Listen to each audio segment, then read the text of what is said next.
Can you all see the screen?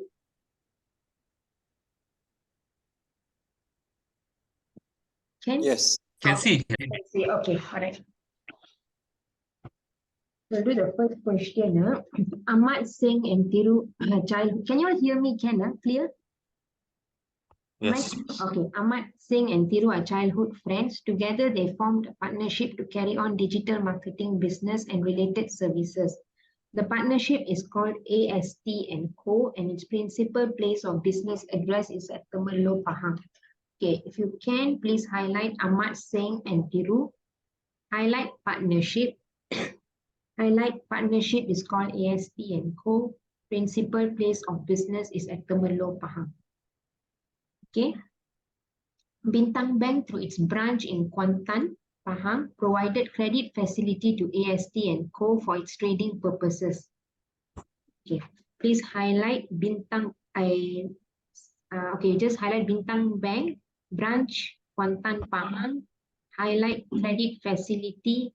Highlight AST and Co. Okay. In September 2014, AST and Co. defaulted in the repayment of the credit facility. When Bintang Bank Berhad demanded for the repayment, AST and Co. by a letter dated 10th October 2014, sent from its branch office at Melaka, acknowledged the debt and proposed a longer term of repayment by December 2015. Okay, please highlight September 2014, AST defaulted repayment credit facility. Okay, please highlight Bintang Bank, letter dated 10 October 2014. Highlight branch office Melaka. Highlight acknowledge debt and propose a longer term of repayment by December 2015. The entire line, this part. Acknowledge debt, cannot highlight here. Acknowledge debt and propose a longer term of repayment by December 2015. Please highlight the one. Bintang Bank agreed to the repayment proposal. Highlight Bintang Bank agreed to the repayment proposal. AST and Co, however, did not pay the full indebtedness by the agreed schedule. Okay, so there's a default over there. The next paragraph, the last payment made by AST and Co was on 20th January 2017, leaving the balance outstanding in the sum of 1.5 million plus accruing interest at a contractual rate. So if you look at it, there's a last payment made by AST on 20th January. Okay, please highlight 20th January, leaving balance at 1.5 M. Okay. Next paragraph, due to an inadvertent overlook by its internal administration, Bintang Bank has not commenced any legal action to recover the outstanding sum from AST and Co, but intends to do so expeditiously. Ahmad and Singh now live in Kuala Lumpur, while Thiru has migrated to Perth, Australia. Clear? Clear? So you can see, the last paragraph, due to an inadvertent overlook by its internal administration, Bintang Bank has not commenced any legal action. So I take it up to your paper, October 2022, there is no legal action commenced. Okay? Okay, agree? Okay. So let's go to the question. Advise BB on the following and support your answer with the reason. When does the course of action and the recovery of outstanding sum accrue? Okay, before that, what you should do is you should get all your dates correct. Okay? All your dates. So September, once again I repeat, September 2014, default payment. 10/10/2014, BB sent LOD date. Of course, LOD is not there. I mean, it's not stated there, but I have written dated 10/10 from branch office Melaka. AST acknowledged debt and proposed a longer repayment. BB agreed. Okay, that is on the 10th. December, up to December 2015, there was no payment forthcoming. Agree? Up to December 2015. I'm just following the date over there. 20th January 2017, there was a last payment made. Okay, and the balance debt the balance debt on 5th of October is 1.5 million plus interest. Okay, clear, the dates are clear. So how are you going to answer? Advise Bintang Bank on the following and support your answer. When does the course of action on the recovery of the outstanding sum accrued. If you all are sitting for the paper, how are you going to write? Before I give you my answer, so how are you all going to answer this kind of question? You can put in the chat box, no problem. I think you're on mute. The one who's talking is on mute. Oh, sorry, Miss. Miss, can we use under section 26 sub 1? Okay. So you're going on the extension or limitation period, right? Yes. Okay, before you see, when you go to section 26, it's already an exception. Okay, what is the general rule? Before you go to the exception, you need to state your general rule first. So what is the general rule? How will you answer? So you say that they're asking you to advise BB on the when does the course of action accrue. If you directly go into 26, okay, without addressing your general rule, so you are telling the examiner, you look at my exception first. You understand? So you have to tell why I'm jumping to the exception. That means I cannot use my general rule, that's why I'm jumping to my exception. So what is your general rule? General rule is 6, is it? Section 6 sub 1. Why? Because you take it this as a breach of contract. Is it? Debt, right? Debt repayment. So section 6, subsection 1. 6 years. Correct? Yeah, correct. You start off with section 6, subsection 1. If you want to use any case, you can say where the course of action accrues when the defendant default in the repayment of loan. So when, based on the facts, when is the first date there's a default?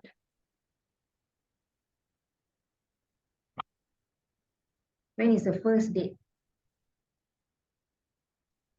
We take it as September 2014, correct? You look at the fact, September 2014, AST and Co defaulted in the repayment of credit facility. Okay. Agree? Yeah, I agree. And Mr. Lau agree? Those are the C only I can call. Correct? September 2014. Because I just following directly on your exam paper only. Okay? So if you take in September 2014, when is your last date to file your action? When does limitation period end? You told 6 years, right? So September 2014 up to August 2020. I don't know whether 1st September, 2nd September, 3rd September, 4th September, I'm not sure. So I take it as 1st, so it ends one day before. So maybe 31st August. So 31st August 2020. Now is 5th October. So as per the general rule, you cannot commence an action already time barred. Correct? So what is the exception? Now, just now you told section 26. What does section 26 talk about? Acknowledgement of debt. Correct? But the acknowledgement of debt must be in the form of writing. Your section 27 requirement. Yam Singh's case. Oh, okay. Correct? So what is the problem on our facts here? What is the problem here?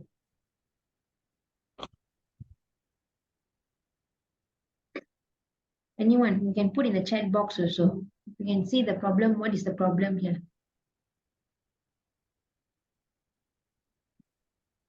Because Yes. the AST co stopped paying since their last payment was 20th January. Last payment of 20. No, just now you told 26, correct? Acknowledgement of debt. Correct. Correct? Acknowledgement of debt, another requirement you must add on is that acknowledgement of debt must be in writing. That is your section 27. Okay. So on our facts, is there any writing requirement? Is there any written understanding between them? Written none, right? Because if you look at it, Bintang Bank agreed to the repayment proposal. Agreed, but we are not sure whether there is writing or whatsoever. So that means technically you never comply with your section 27 requirement. Although there is acknowledgement, but there is no writing requirement. Correct?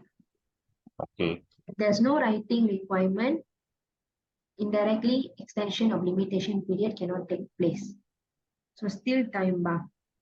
So is there any other way which you can help Bintang Bank to institute an action? So means can we use the section 26? No. Okay, what is 26? You tell me what is 26. 26 you must read together with 27. 26 subsection 1 is different. 26 subsection 3 is different. Your acknowledgement is on 26 you are talking about 26 subsection 1, right? Or subsection 3? Which one you're talking? Your acknowledgement. Section 26 sub 1. Okay, if you're talking about acknowledgement, okay, acknowledgement must be in the form of writing. Okay, that is your section 27 and your Yam Komsing requirement. However, on our facts, there is no writing requirement. So therefore, extension of limitation period cannot take place. So now you are to help Bintang Bank. Is there any other way can you help? Because acknowledgement not in writing, gone. Any other thing that you can see? What happened on the 20th of January? There was a payment made, correct? The last payment made by AST and Co was on 20th January 2017, leaving the balance outstanding of sum to 1.5 million. What does it mean? The rest of the student, what does it mean? The balance. Balance outstanding in 1.5 million. There was a payment made. What does it amount to? Let's say I have 1 million debt, okay? Not 2 million debt, I have made part payment. Given you the answer. Actually, I've made certain payment. What does it mean? Open your 27. Open your 26. Section 26. Part payment, can you see 26? 26 sub 3, if I'm not mistaken, 26, if I'm not mistaken, 26 sub 3 talks about part payment. Correct? Extension of limitation period can take place either by way of acknowledgement or part payment. This amounts to part payment. So the part payment took place on 20th January 2017, leaving the balance outstanding in the sum of 1.5 billion. So does this amount to part payment?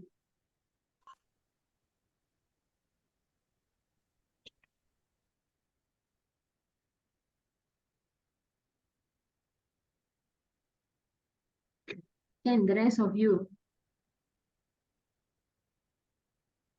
Consider part payment, I mean. Part payment, right? Yeah, part payment. So that means what you must do in your answer, you have to address acknowledgement, then you dismiss it because there's no writing requirement.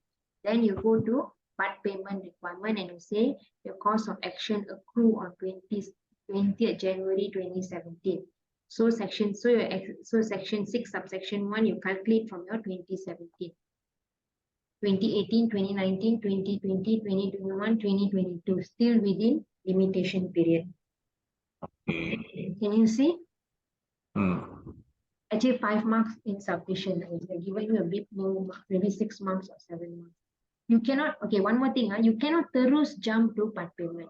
Why? I'm telling you, you cannot jump because they want you to talk about acknowledgement. That's why they have given you this thing, acknowledgement, debt, agreed, and all these things they have given you. You cannot jump. So you have to address, dismiss, then go to part payment. I understand it is 5 marks. Okay, many students told me, oh, it's 5 marks for me. Yes, if you are not going to address that point, technically you're leaving out because it's okay, I don't care. You cannot. You have to address and dismiss. At least you tell the examiner, I know what I'm doing. You understand? So, Okay. So please address it, then dismiss, then only you say the cause of action due to extension of limitation period by way of part payment. Whatever case you want to use, I'm using Petronas National Berhad versus Syed Hashim bin Ahmad. Do you all have any other cases? Can we use Sim Seok Eng? What case? Sim Seok Eng. Not sure of this case. What does the case state? About part payment, if it talks about part payment, then okay. So long it talks about part payment, extension of limitation period, that's fine. This is Petronas National Berhad versus Syed Hashim bin Ahmad. The one that I'm using one. Okay, so Yeah, so therefore, BB Bank, Bintang Bank is advised they are still within limitation period, as limitation period only ends on 19 January 2023. Okay. So, Miss, so even though 5 marks, still do we need to write down the cases and all that? It depends. For me, I will put the cases because end of the day, you say I don't want to take the risk, right? I will put it. But if you really cannot remember, but at least you know your statute, then that's fine lah. But if you can, please remember the cases. So this answer we must start from 6 sub 1. You start with 6(1) first, then you go to 26, 27, you dismiss acknowledgement, you go to part payment, and then Okay. okay. Can. All right. Okay, so the next one, who should be appropriately named as the defendant or defendant in the intended legal action?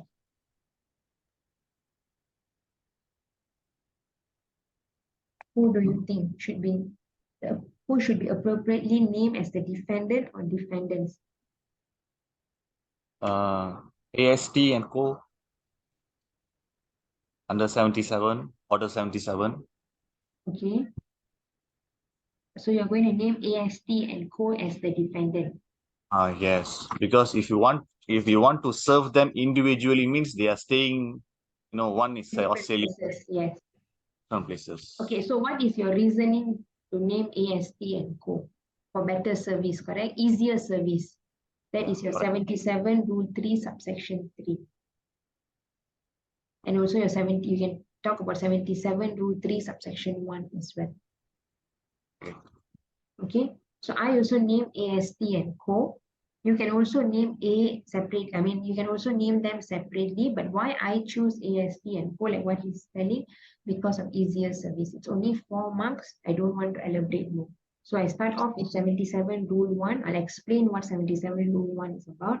Now I say on the facts, A and S is in KL while P is in Australia. Hence, it's advisable to name AST and Co as defendant for easier service of the writ. Order 77, Rule 3, subsection 1. Then for the service of document, I'll talk about Order 77, Rule 3, subsection 3. Okay. The third point. Okay, the rest of you, are you all okay? I'm not sure, no, whether you all understand or not. Are you all okay? Yes, okay. Okay, all right. Okay, where should the intended legal action to be filed and in which court and by what mode of proceeding? Okay, before you give me the answer for this, I just want to know how many issues are in this file. You see, it's 12 marks. So how many issues are there? Only if you can identify the issue, how many points are there that you issue or points are there that you want to address?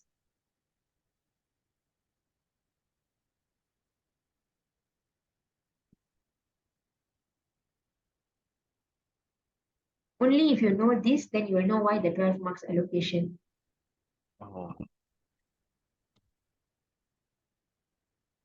This will be the monetary and territory jurisdiction we have to discuss one by one, right? Monetary and territory. Okay. So what you're trying to tell, which place, correct? Which place the action should be filed, correct? Because if monetary means you're going on 1 million above session court, or how? Yes. Okay. I would say not so much about monetary. Yes, you can talk about monetary, but more of jurisdiction, which court they want you to file. So you can see where should the intended legal action be filed. Temerloh, Kuantan, KL, where? Okay. And in which court? High court, session court, which court? And by what mode? Writ, OS, or how? So there are 3 parts to the question. So that is why 12 marks. So 12 divide 3 each for 4 marks. Lebih kurang, it's like that. So let's say you leave out the last part. Okay, what mode? You forget about what mode. You're only going to I'm only going to talk about like what he's telling, monetary part. Then they are only going to mark you over 8. You miss the balance 4 marks. Okay. This is why students fail. You see, so you need to look at your civil paper properly. So what you can do, normally what I do, I don't know whether you can see, for this kind of question, you try to highlight. You highlight. You all see because my background is blue. You highlight what point they ask. Because your first question is very important. Okay, please highlight that. So then you will know easily what they're asking you. So where am I going? Where should the intended legal action be filed? Someone address section 23 CJD. Okay. Section 23 CJD. What does it? Because we know already the outstanding debt is 1.5 million. Right? High Court of Kuantan. We use section 23 sub A.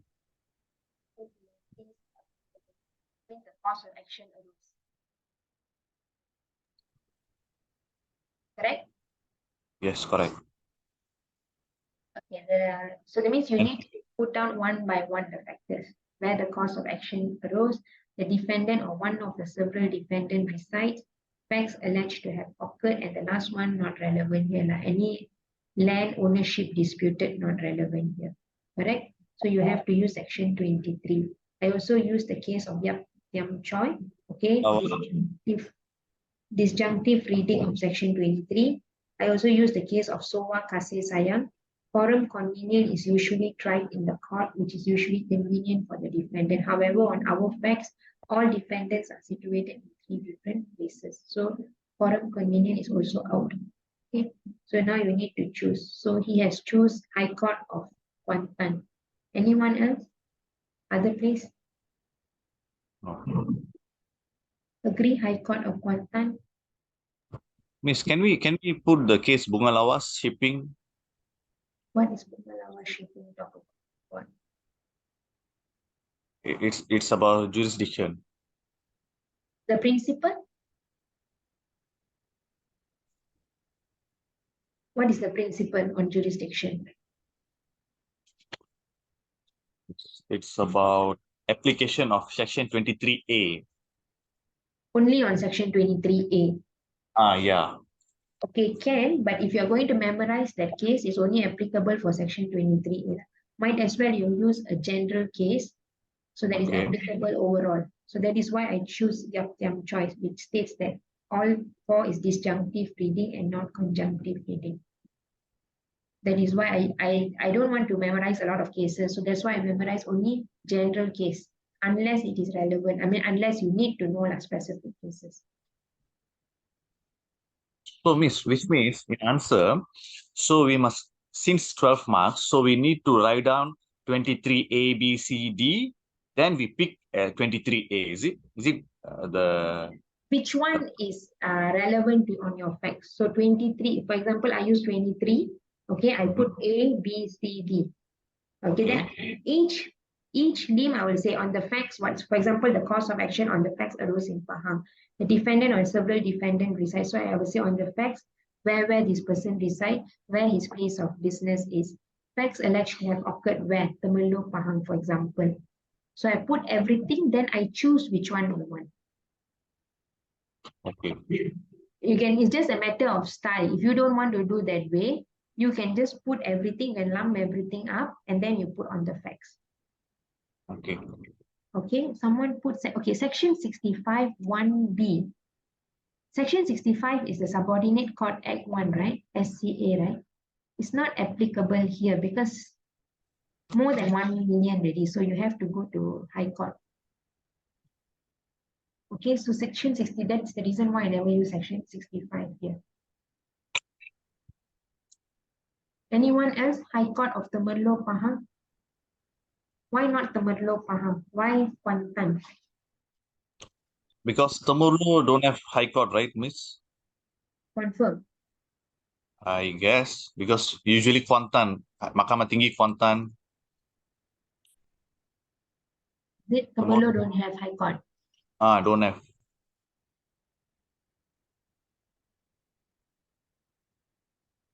Got Temelloh got High Court. Oh, God. Got. Yes, that's why. Because my answer is Temelloh High Court. That's why. Oh. Okay, Temelloh High Court. So that's what I choose, Temelloh High Court. High Court of KL. Why High Court of KL?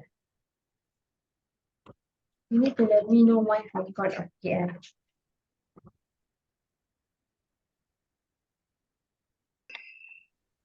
Because Ahmad and Sam live in KL. Ahmad and Sam? Live in KL.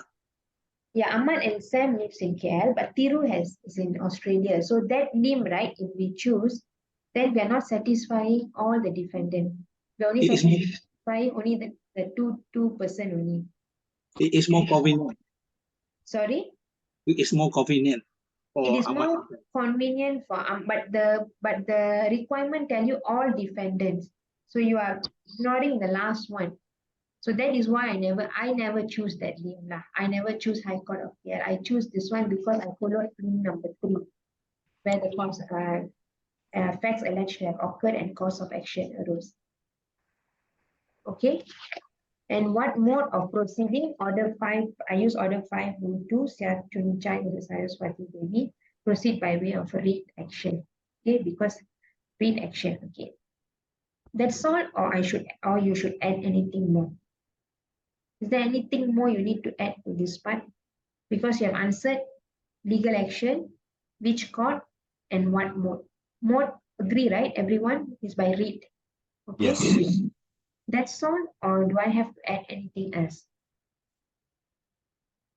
Why not consider Malacca Court, Malacca High Court? Malacca High Court. Okay. What about Malacca High Court? Why you choose Malacca High Court? That's their last place of business, and we are suing the firm. Where is it? Is it?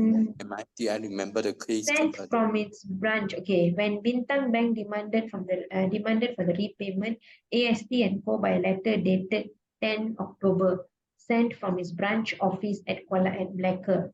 So you want to go to Malacca High Court. Correct? Bintang Bank demanded for repayment, AST and Co by letter dated from AST is the defendant, right? And sent from its branch office at Malacca. So which limb you want to satisfy? Which limb you are satisfying? We are suing the firm name as defendant.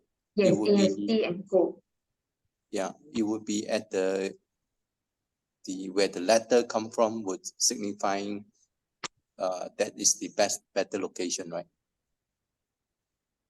Okay, my problem why I never choose because they use the word branch, So that is why I didn't choose Malacca. I rather opt for what do you call that, Temerloh High Court. But if you have this argument, I have no issue. You can go. But I didn't put lah. I will stick with High Court of Temerloh. Because my only problem, it came from its branch office at Malacca, not its principal place of business. So that is why I never choose branch. That is why I never choose Malacca High Court. But whatever you all choose, you have to justify. But High Court of KL, why I cannot agree? Because it's defendant or several defendant resides. AST and Co, I look at it as somehow all three of them have to come. Okay, all three of them have to come and come to court and testify. So that is why High Court of KL very unlikely. Okay, for Malacca, if you want to use, who was asking earlier? Is it? Okay, if you want to use, then you just justify, but I never choose because there is no, it's not from the principal place of business. Okay. Okay, what about the last one? By what mode of proceeding? Read. Read. That's it. That's it. Are you going to just stop there or are you going to add on anything?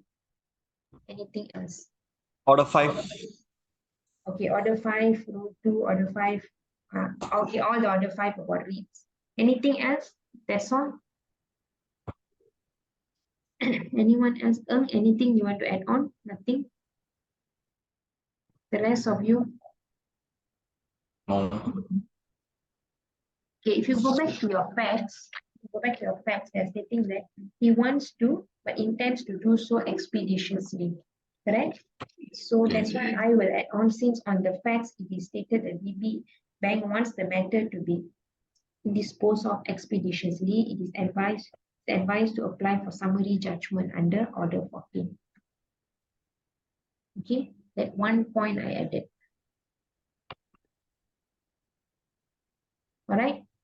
If you don't want to add, that's fine. But I added because of that one point in front. no need to go to your leave or forum order 14 rule 4 sub 1 leave application all you need, because I just add on that one point for summary judgment because in front they asked only. If I'm going to go on leave application rule 4 and all, I'm going more than what is required for the question. Oh, So that's why I just stopped there. Okay, sub D, based on same facts above, except that the outstanding sum is RM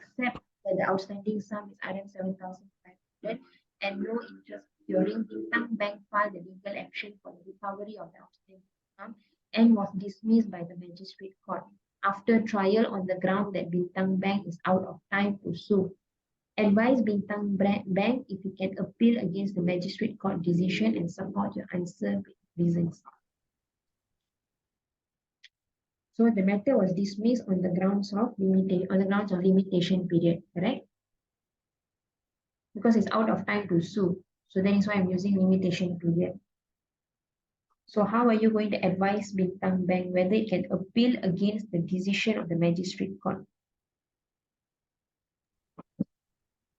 can we talk about the quantum, Miss? Less than 10K? Okay, so less than 10K, not 28. appealable. Correct? Not appealable. Is that what you read?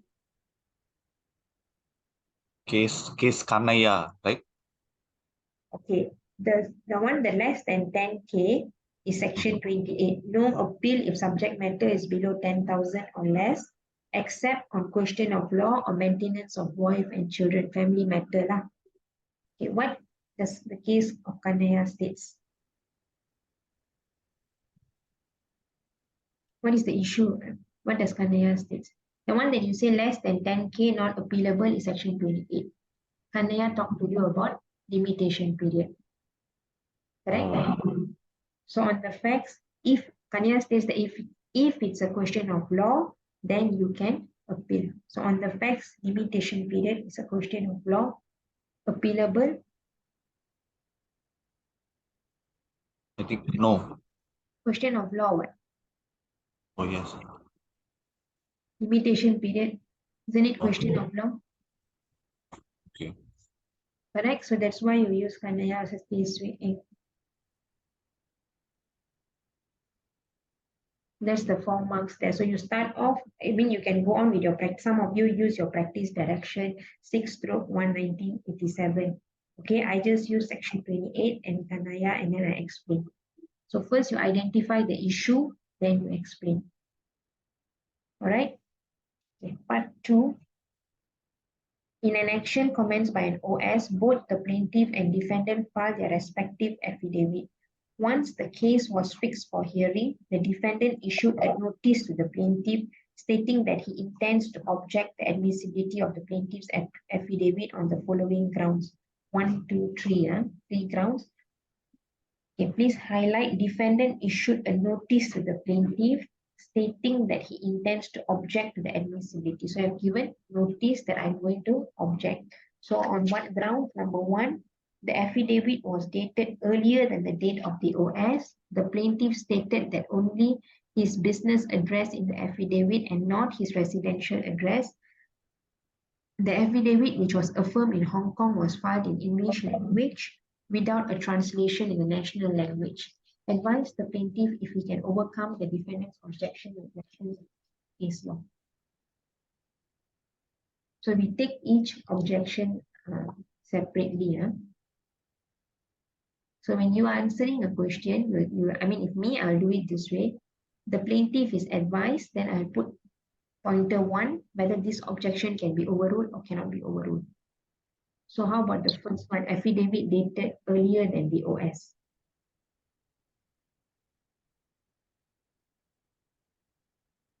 Got 2 conflicting views, am I right?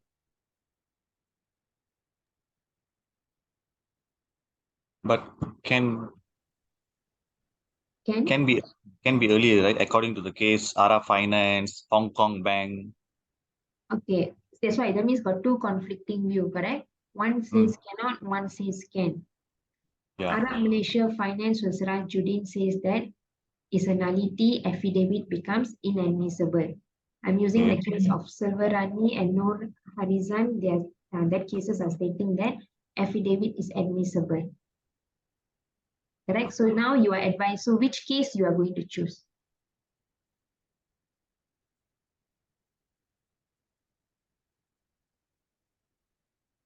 Which case you will choose? The latest decision, What is that? by the latest decision. No, you have to see who you are advising. So if you're advising the plaintiff, you have to, if you're faced with this kind of situation, at least I will do like this. I will choose a case which is, what do you call that? Which is beneficial for my client. So if I'm advising the plaintiff, I will choose the case, which case I will choose. Defendant objecting, correct? So I will choose something which is admissible. So I will choose Silverani and Nur Harizan. That's according to the case of, but if I'm the other side, then I will choose Arab Malaysia, because you are given with two conflicting views, not overruled. So you can choose anything, let the judge decide. Okay. I will do. Okay, order 1A and yes, order for, and the section is order 49, rule 9, section 2. I won't use order 1A, order 2, rule 1. I'll just go by way of case law. But after you have used your case law, then you want to use order 1A can, but I won't use. The reason being that it's already in our chapter pack, whatever book that you all are using, the answer is there. So I will just use order 49 in the cases, and I will advise the plaintiff accordingly. You can use order 1A, no problem, but you still must address the case law. In this question, they want you to address the case law. Okay, Ban Hinley Bank versus, yeah, you can use any case law, because you see, maybe the notes that you all are using and the notes that I have is totally different. So what I need to know is whether your principle is the same with me or not. If your principle is the same, you can use any case law. Okay, you can see there's a certain case, there's also a case law. I don't know whether you all are aware. That's why I don't want to give you all now. I mean, I only will use it for next year's one. Res judicata, you cannot use your syarikat sebati anymore. Okay, for res judicata, you need to use, there's a 2023 case law out. So for as until end of this year, I will be still using syarikat sebati, but next year onwards, I will use the new case law. So up to you all, whichever case law that you want to use. Okay, as long as you just mirror the principle in your rules of court, enough already. Okay, how about the second one? The objection was the plaintiff stated only his business address in the affidavit and not his residential address. Can or cannot? Can the plaintiff only state his business address? And order 41, rule 1, sub 4. Sub 4, what does it state? Okay, before we go into that, order 41, rule 1, sub 4, how we know whether, I mean, we need to know whether the plaintiff is giving evidence in his professional capacity or individual capacity, correct? Here we are not sure. If you look at the facts, what is stated? They just state action comments by plaintiff and defendant. He has issued notice to object, correct? That's all. Nothing else is stated, whether individual capacity or professional capacity. So if you go to order 41, rule 1, subsection 4, which one you will use? If the first part, you're using the first part, just the order 41, rule 1, subsection 4, that one is your individual capacity. However, if you look at the proviso, open your order 41, rule 1, sub 4. We look at the proviso where the word here provided, look at the word down there, provided. There they talk to you on his business capacity. So you have to write both answers because you're not sure what. Okay. What does Balakrishnan Varadhan versus Munyandi Varadhan's case states? Because I don't have these cases. For part 2, I don't have. You all are using these cases. Is this Balakrishnan Varadhan's case? The one that Abdul has sent in the chat group. I don't have this case. I'm not sure what does this case states. But Miss, I thought for Roman 2, the rule is enough. Is it sufficient? Yeah, more than enough, correct. But if you, that's why I tell you, if you have a case, then you can put no problem. But I don't have any case. So I'm just using rules of court. Now, I'm just looking at the chat box. Abdul had mentioned a few cases, so that's what I'm asking. What case is this? Okay, so if you look at it, I don't know, I'm not sure whether individual capacity or professional capacity. So since I'm not sure, so I'm going to answer both. If I'm clear on the facts that he's giving in his individual capacity, then I address only one. Because I'm not sure, so I address two, both sides. I don't have that case also, data drive, Hong Leong finance, I don't have.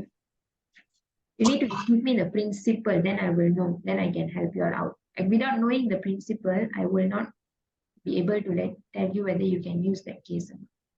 Okay, so the third one, the affidavit was affirmed in Hong Kong, was filed in the English language without translation in the national language.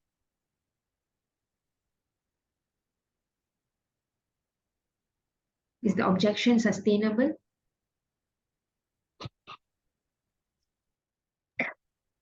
41, Rule 13. Objection not sustainable, right? So you don't need a translation, correct? Then 92, Rule 1. Can we use 92, Rule 1, Miss? 92 rule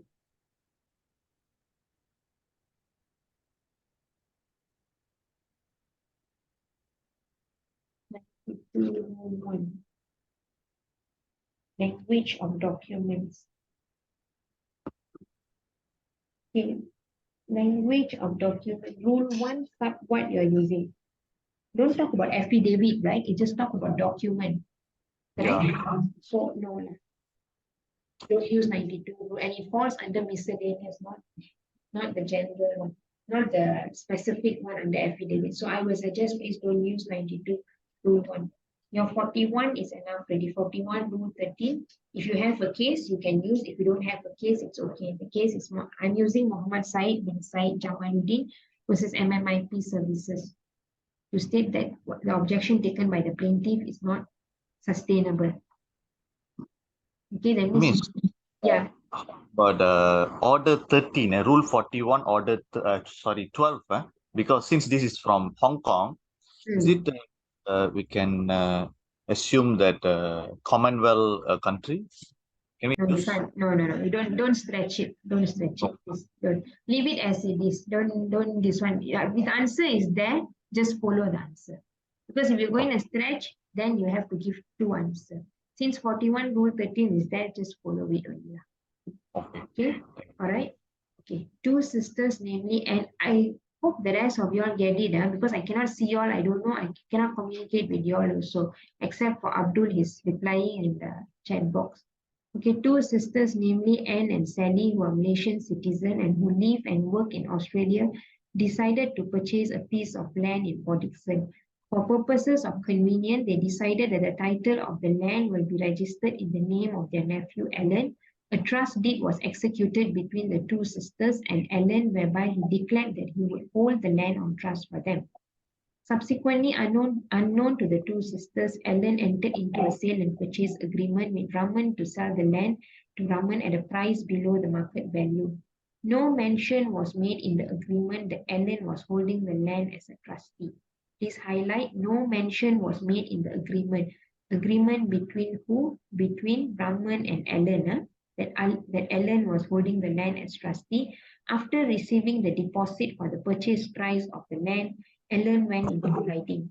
A year later, Raman filed a writ action against Ellen, seeking an order for specific performance of the sale of the land and or for damages in lieu of specific performance. Okay. Means Raman, the bona fide purchaser, this is what he has filed. So pending the trial of the writ action. Yeah. Can share screen. Can show. Oh, sorry. Can you see now? Yes. Sorry.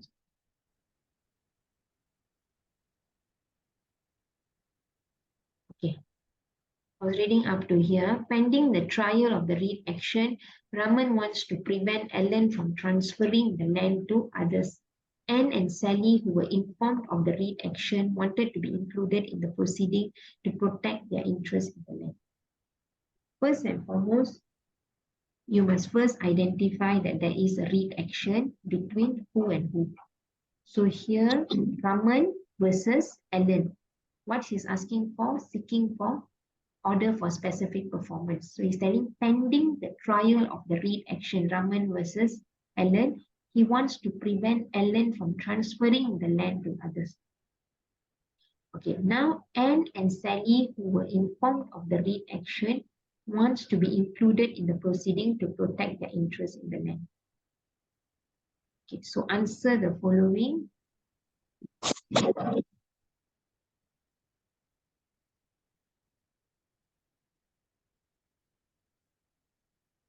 Advise Raman on the procedure and the relevant principle of law to prevent Ellen from transferring out the land pending trial of the read action.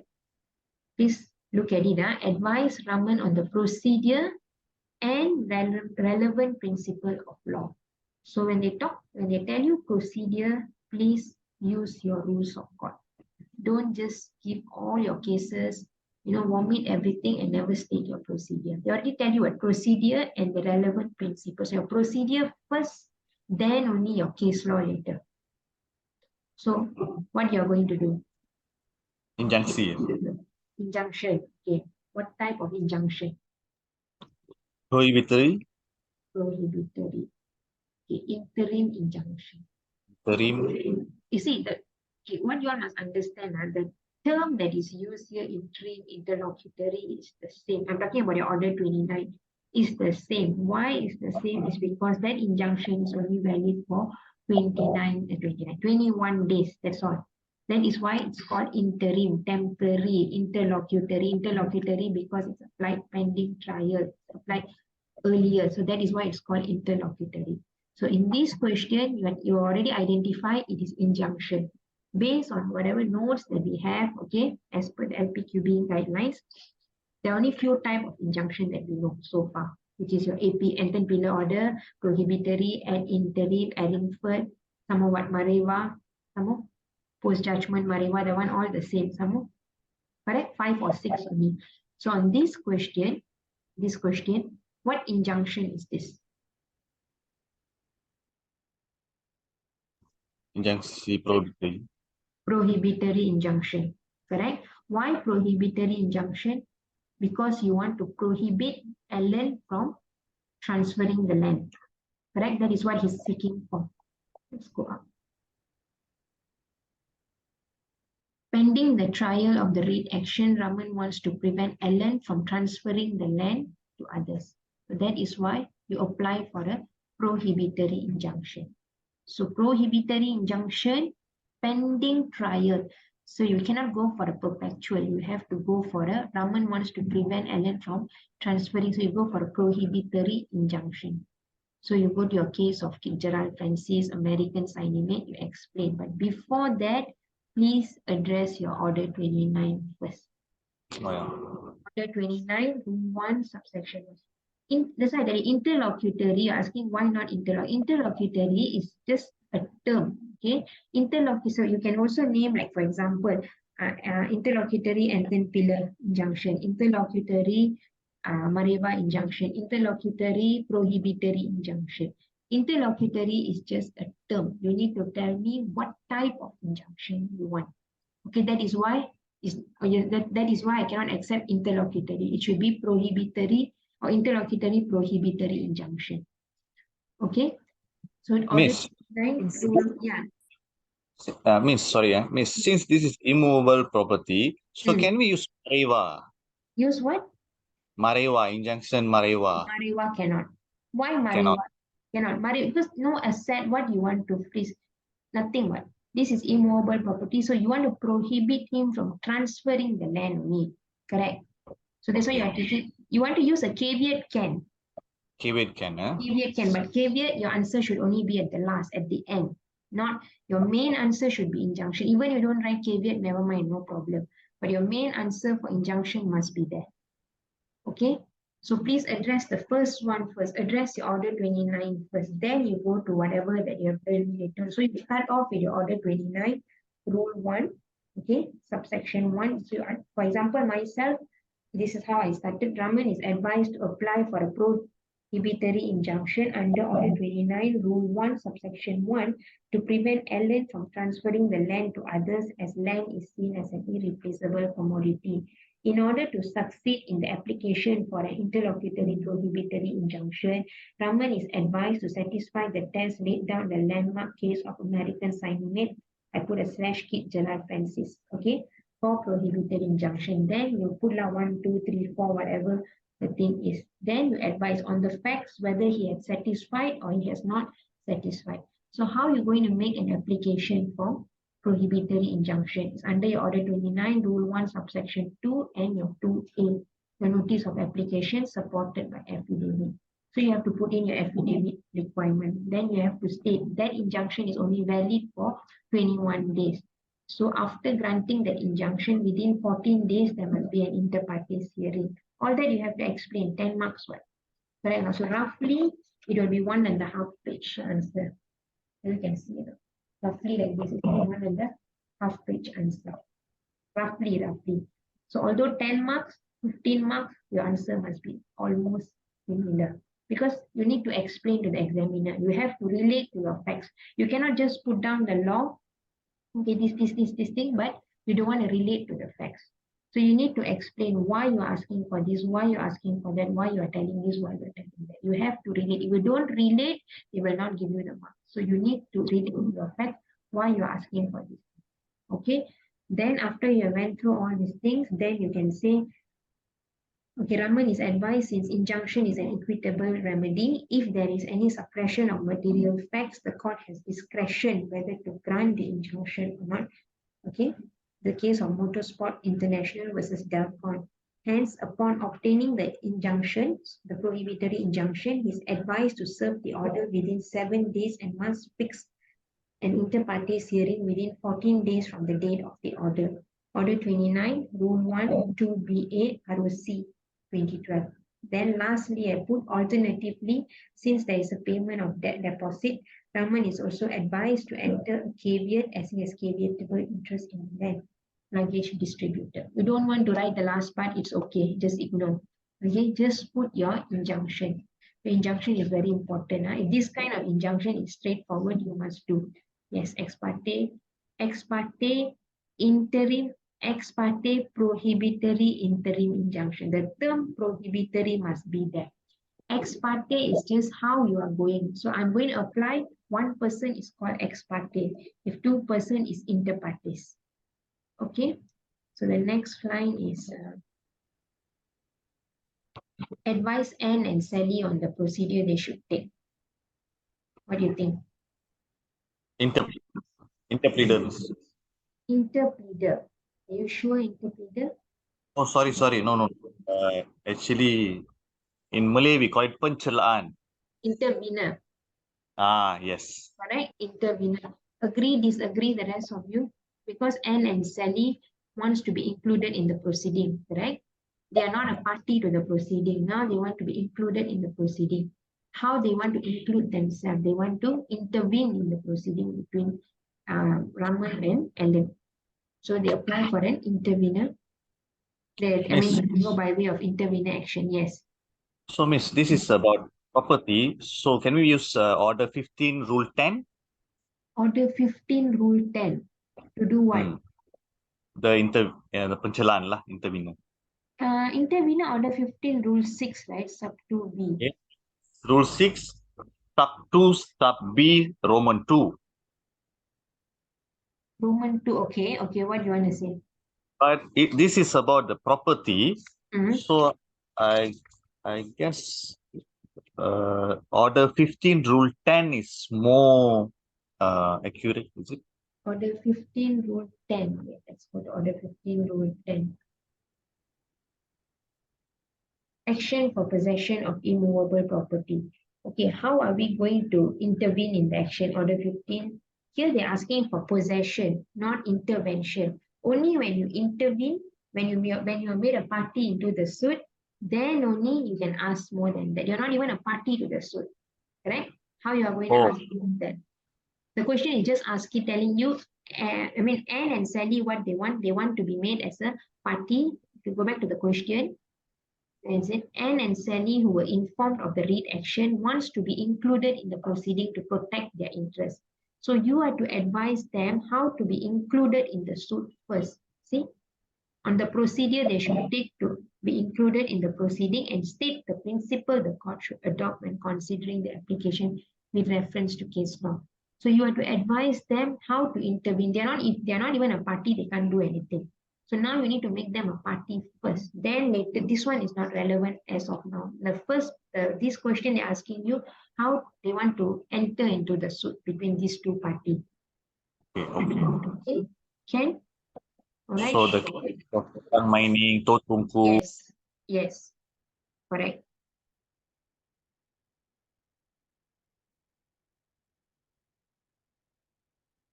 Okay, why? Okay, if it's merely a bad trustee, okay, therefore, since he's a bad trustee, therefore,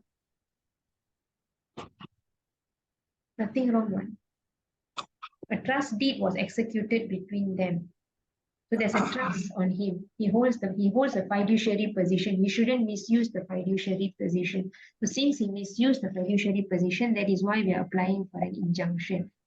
So you cannot use the word merely bad trustee. Yeah, Alan is merely bad trustee, and he cannot give good title to Raman. He cannot give what? Sorry? He cannot give a good title to Raman because he only. Yeah. No, I mean, that one we go under our trust and property procedure issue. Here, definitely he cannot give because Raman is a bona fide purchaser. He doesn't know anything. So if we elaborate further, then we have to go to NLC 300 section 340 NLC subsection 3. So I don't want to elaborate further on that part because what they are asking is only on injunction. You can write he will not be able to give good title and all, but that one will be a different argument. The argument here is to help him to apply for an injunction temporary pending the trial. That's all they want to know. So that's why that point, that's why even for caveat also, I said you want to write, don't want to write, it's okay. What they want to know is only injunction. Get it? This case is about a specific performance, right? Sorry? This question is about specific performance, right? This question is about performance. Why young specific? You mean question 1, B1? Why about he filed a read action seeking for specific performance of the land. This is what Raman wants, but pending the trial action. You see, pending the trial action, he wants something temporary to secure himself. That temporary thing is your injunction. We look at it pending the trial of the read action. Raman wants to prevent Ellen from transferring the land to others. So the temporary thing is that injunction. Nothing got to do, your specific performance all has nothing got to do with our current the B1, B2 question. B1 very purely on prohibitory. If you want to add on caveat a little bit, don't want to add on, it's okay, never mind. Yeah, because Anne and Sally are the beneficial owner. Correct. And so their equitable right. Their equitable right should will be granted by the court for specific performance. But they are not applying for specific performance. They are not applying for specific, they never even institute an action. They want to be included in that action. Action was instituted by Raman. Okay. Question 3. Question 3, I will only do the first part. Okay, the second part, why I won't do, because it's a case law. I'll give you all the case law. If the case law name is Nation Land Properties and Done by Hart versus Wellgrove, you need to read the case law for you to understand. You need to read that case law in order for you to answer the first part of the question. If you don't read, you cannot do. I don't want to waste time reading the case law. I will send the case law to the group and I will send you which paragraph to read for the answer. The answer is all there. Okay. A developer commences a read action at the High Court against someone cannot see. A developer commences a read action at the High Court against a joint management body of a tower developed by the developer for trespass by JMB onto a part of the tower. The developer claimed that the disputed area was privately owned by the developer by virtue of a strata title and is not common property. The JMB denied trespass and claimed that the disputed area is part of the common property. In the statement of claim, the developer prayed for a declaration that the disputed area is owned by them and claimed damages for trespass. The JMB counterclaimed for the cancellation of the registration of the developer as the owner of the disputed area as it's obtained by fraud. Please highlight in the SOC, developer prayed for declaration that the disputed area owned by them and claim for damages for trespass. JMB counterclaim for cancellation of the registration of the developer as the owner of the disputed area as it was obtained by fraud. Okay, so in the same suit, there is a counterclaim. All right. After hearing the parties' witnesses at a trial and their submission. So you can see trial, submission. High Court judge dismissed the developer claim and allowed JMB's counterclaim. The developer has terminated the services of their existing solicitors because they felt that their previous solicitor were negligent in managing the trial by failing to raise and argue an important issue that JMB has no local standi to challenge the indefeasibility of their strata title. Such local standi issue was not pleaded in the developer's statement of claim. The developer now comes to you for an advice. You are to give your advice by reference to the procedural and substantive law. Answer all the following questions. A. The developer wishes to challenge the decision of the High Court and stop the registration as the owner of the disputed area from being cancelled pending the challenge. Number one, the developer wishes to challenge the decision of the High Court. That is one part of the question. Second one, and to stop their registration as the owner of the disputed area from being cancelled pending the challenge. So what are you going to do? The two part of the question. Sorry? Stay order. Okay. Which one? First part, second part, stay order. The first part. The developer wishes to challenge the decision of the High Court. You're telling that is stay order. The second part. Sorry, Second part, right? And stop their registration as the owner of the disputed area because now judgment given, they're appealing on the judgment. If they don't apply for a stay, the judgment can be executed because an appeal does not operate as a stay, correct? So you must apply for a stay or an Erringford injunction.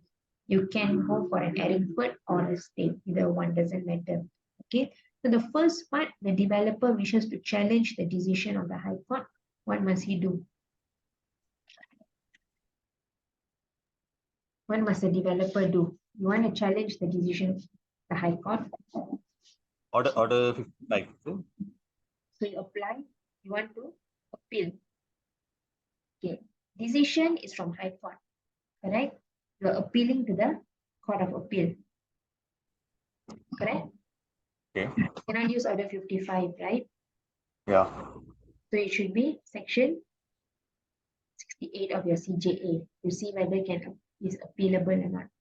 Okay, that is one thing. First thing. Okay. Second thing, I want to ask you what they're appealing on. Because now you need to decide whether you need leave or you don't need leave, correct? Below 250, you need leave. Above 250K, you don't need leave. Agree? So here, what is the challenge here?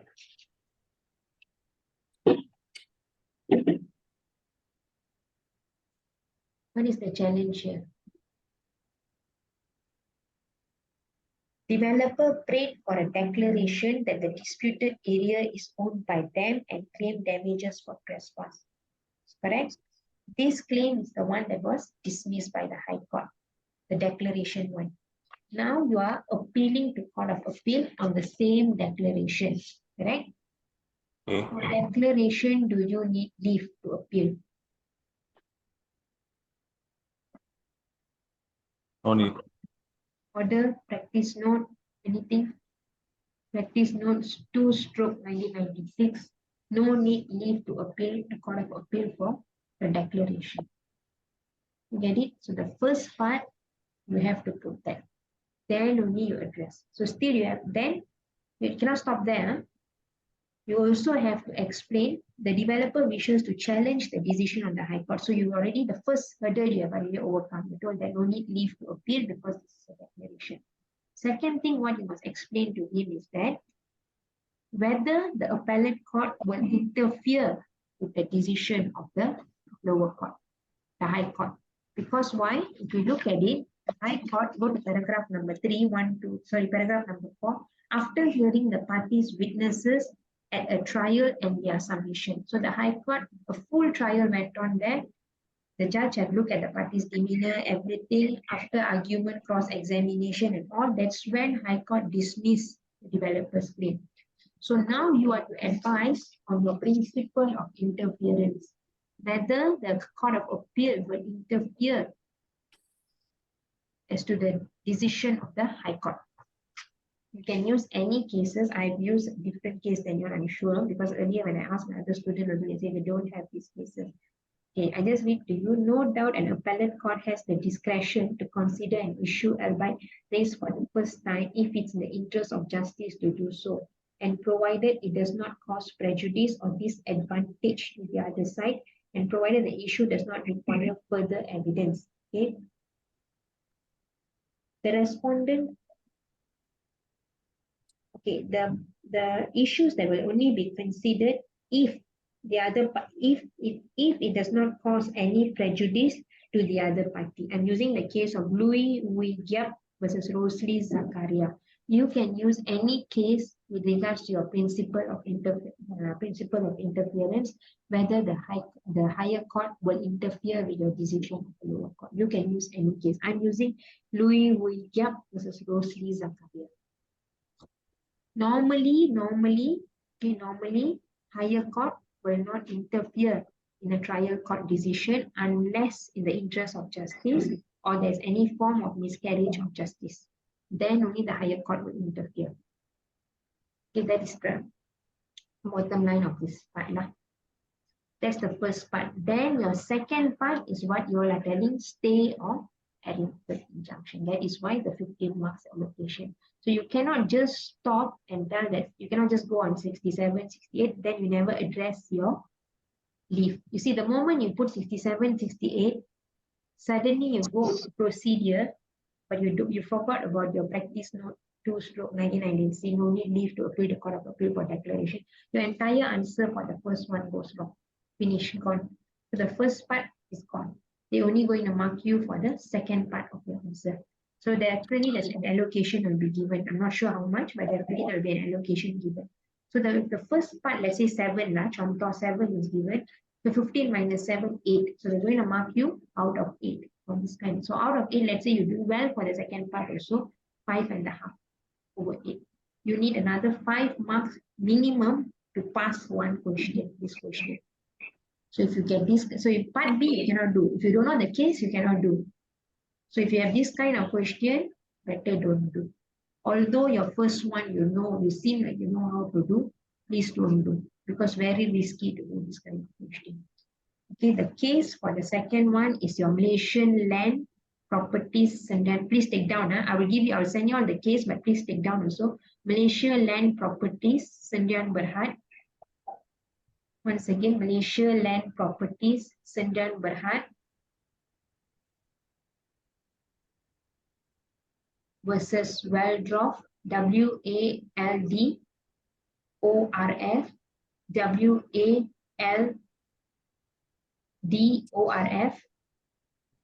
and Windsor, WINDSOR, JMB. Malaysia land properties, Sendian Berhad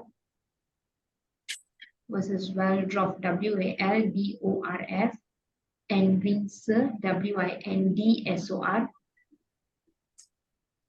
JMB. You need to read, and I send you the case. Let me send you the case.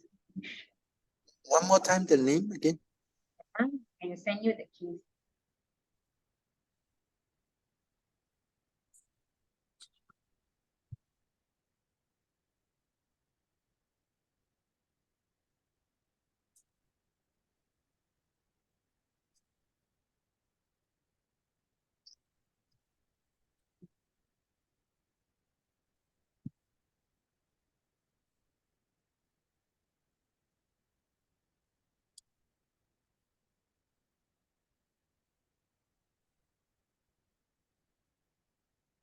It's there. I've sent you all in the group Malaysia Land Properties Sdn Bhd versus Waldrop and Windsor.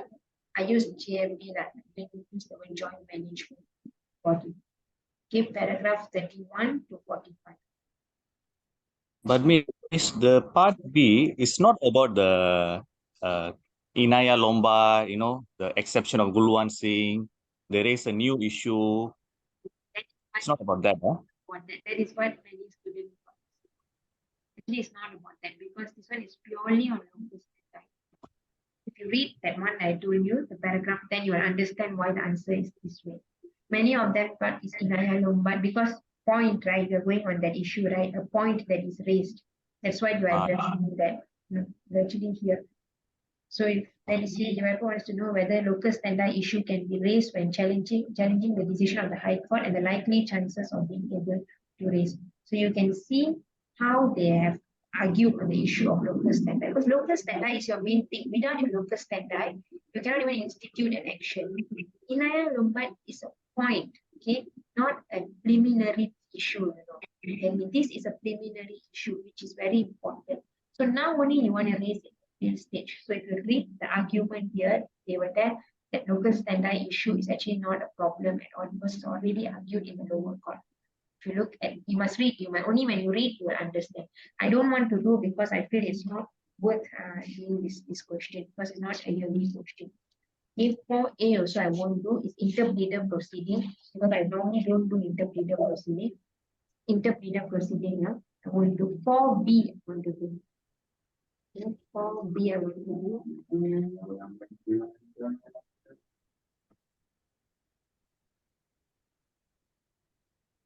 A landlord filed a writ action against his tenant XYZ Sdn Bhd and against a director of XYZ Sdn Bhd and guarantor in respect of a tenancy agreement of the landlord's shop house. The claim against XYZ Sdn Bhd is for 50,000 being arrears of rental, general damages for unauthorized renovation of the shop house and for vacant possession of the shop house. The claim against the guarantor is for arrears of rental only. The solicitor of XYZ Sdn Bhd and the guarantor filed a memorandum of appearance but failed to file a defense, although the landlord solicitor had given notice of intention to enter judgment in default against the defendant on account of their failure to file a defense. Advise the landlord on the procedure to enter default judgment against the defendants under these circumstances. Okay, so you can see A versus XYZ Sdn Bhd as tenant, okay, for 50K inclusive of rental, GD and unauthorized renovation to the shop house and for vacant possession against the director of XYZ as the guarantor for arrears. So solicitor for XYZ and guarantor file memorandum of appearance, but they failed to file defense, although the landlord solicitor had given notice of intention to enter judgment in default. Advise on the procedure to enter judgment in default against the defendant under these circumstances. 19 Rule 2. Agree? 19 Rule 2, 19 Rule 5. How about Rule 6, miss? Why 19 5?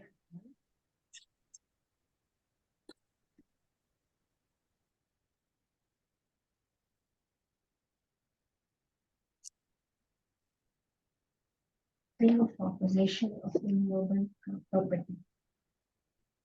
Claim for possession of immovable property. Okay. You're asking Rule 6. Yeah. Mixed claim. Okay, my question to you, why you are choosing Rule 6? Because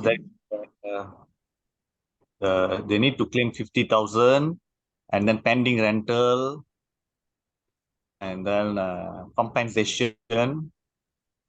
Yeah, So that is what you're telling. 50,000 for rental, for general damages, unauthorized renovation. So you go under mixed claim. yeah, correct. Okay. Yeah. You see, 50,000 is quantified ready for all this. It's already liquidated ready. Okay. 50K for everything. So why you want to break it up? No point. What they already tell you is 50,000 being rental, GD, unauthorized renovation to the shop, and for vacant possession. If they don't justify for you, then you go one by one. There are questions like that also. Then you can, that means, you see, if that's the case, you have to do one by one. Arrears of rental separately, GD separately, unauthorized separately. You cannot do that. You can't do that because already quantified for you already. Okay.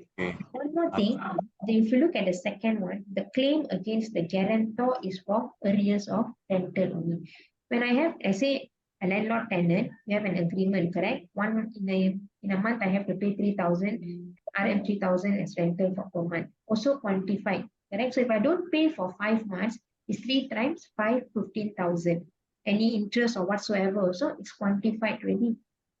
So end of the day, the claim against the guarantor is also quantified as per the agreement. The claim against XYZ already quantified as 50,000. So I will take both as quantified. 19 rule 2. I won't go, order 37 is for assessment. Why I will not go for assessment? Because here is quantified, nothing to assess. So that is why I don't go under mixed claim. I go under one. I go, for example, my answer, I will explain XYZ 50K has been quantified fully for GD, rental, vacant possession. Director versus director as guarantor for arrears of rental, which can be quantified as per the agreement, as per the tenancy agreement. I'm not inferring anything. Everything is there in respect of a tenancy agreement. The agreement is there. Hence, the amount is a liquidated amount since the tenant did not, the landlord is advised if the tenant did not enter defense, because appearance enter, right? Enter defense, is advised to enter judgment in default of defense pursuant to Order 19, Rule 2. What is required is your judgment in Form 75, affidavit of service, original read duly entered. That's all. I enter that way. I don't want to elaborate well. I cannot go, if I take separately, then the 50,000 is for what? Which part? I'm going to do. You get me. How you are going to tell me 50,000 is for 10,000 is for arrears, 20,000 for GD, unauthorized renovation, maybe another 5, another 10. We won't know, right? So I already look at it. I look at it as 50,000 quantified. Don't talk more than that already. Just I have them to enter JID. Okay, one more issue that he has given notice of intention to enter judgment court. So no problem. This one is your Rule 56. Normally, if you look at your Rule 56 of the LPPR, they normally talk to you during your judgment in default of appearance. Okay, but your rule, if you read 56 itself, it is, and the term stated there is any type of judgment. Any type of judgment includes your judgment in default of defense. So this is correct, really. What the solicitor did, the landlord solicitor did is correct. They have given notice of intention to enter judgment in default of. If there's no issue here, you cannot tell the landlord solicitor is wrong. The landlord solicitor have done everything that is right. So you need, if you want, you can read the case of Surrey legal construction. If you don't want, you just read your rule, your entire rule. It will explain to you. It includes any type of judgment. It doesn't matter judgment in default of appearance or judgment in default of defense. If you want to enter, you need to give notice. Okay, but that is just a rule. Okay, it's not like your, it's not your ROC. Okay, you need to take note on that. Okay, your C, sub C. The plaintiff filed a lead action in the session court claiming damages against the defendant for breach of contract. The session court granted judgment in favor of the plaintiff. The plaintiff, being dissatisfied with the judgment in respect of the quantum of damages awarded, filed a notice of appeal to the High Court, confined only to the issue of damages. Please highlight the plaintiff, being dissatisfied with the judgment in respect of quantum of damages, filed a notice of appeal to the High Court, confined only to the issue of damages. The defendant, upon receiving the plaintiff's record of appeal, filed a notice of cross appeal. Sorry, someone cannot see it. Filed a notice of cross appeal against the whole decision of the session court. Plaintiff only filed a notice of appeal with regards to quantum, okay, with regards to issue of damages. Defendant, what he did, he went and filed a notice of cross appeal with regards to the whole decision. Whole decision means liability and quantum. Okay, the plaintiff has recently discovered some documents which he wants to rely on during the hearing of the appeal to try to persuade the High Court to increase the quantum of damages. The plaintiff has sought your advice on the following issue. Number one, whether he can adduce fresh evidence during the hearing of an appeal in the High Court. Order 55, Rule 7. So conclusion, can adduce fresh evidence, cannot adduce fresh evidence. What evidence he wants to adduce? He discovered some document which he wants to rely on to persuade the High Court judge to increase his quantum of damages. Correct? So you all are using 55 Rule 7. Okay. Anything else? Conclude. If you are using 55 Rule 7, Laufusan, Lat Marshal. now Fusan, Lat Marshal, that's all. I'm Najib's case. Okay, what is your conclusion? Can, cannot? Can he adduce, cannot? Will the court allow? Miss, Any- the Najib case, I thought it was... You use only the August decision. We just put bracket August 2022. Okay, okay. Okay, only the federal court one only. Don't want, it's okay. I'm just using because it's the reason. Don't want, it's okay. Just put bracket August 2022. Okay. Okay, so can, cannot? What do you think? Can if the plaintiff fulfill the Requirement above. requirement of Laufusan, Lat Marshal. Okay, what is the requirement then? Evidence must not be available during trial, or that reasonable diligence would not have Credible. made it available. Fresh evidence, if true, would have or would have been likely to have a determining influence upon a decision. Evidence must be credible, although need not be incontrovertible. Okay, basically evidence must be credible. So on our facts, he wants to adduce this document to increase his quantum of damages. You see, during the appeal, during your trial court, during the trial stage, you never adduce this document. First thing, we don't know whether the document was there, you never adduced due to your own negligence, or memang now only you discover that document. Or by reasonable diligence, you couldn't have discovered it, we are not sure. Based on the facts, nothing is stated, so we are not sure. But what is the purpose you want to adduce? You want to adduce that evidence to increase your quantum of damages.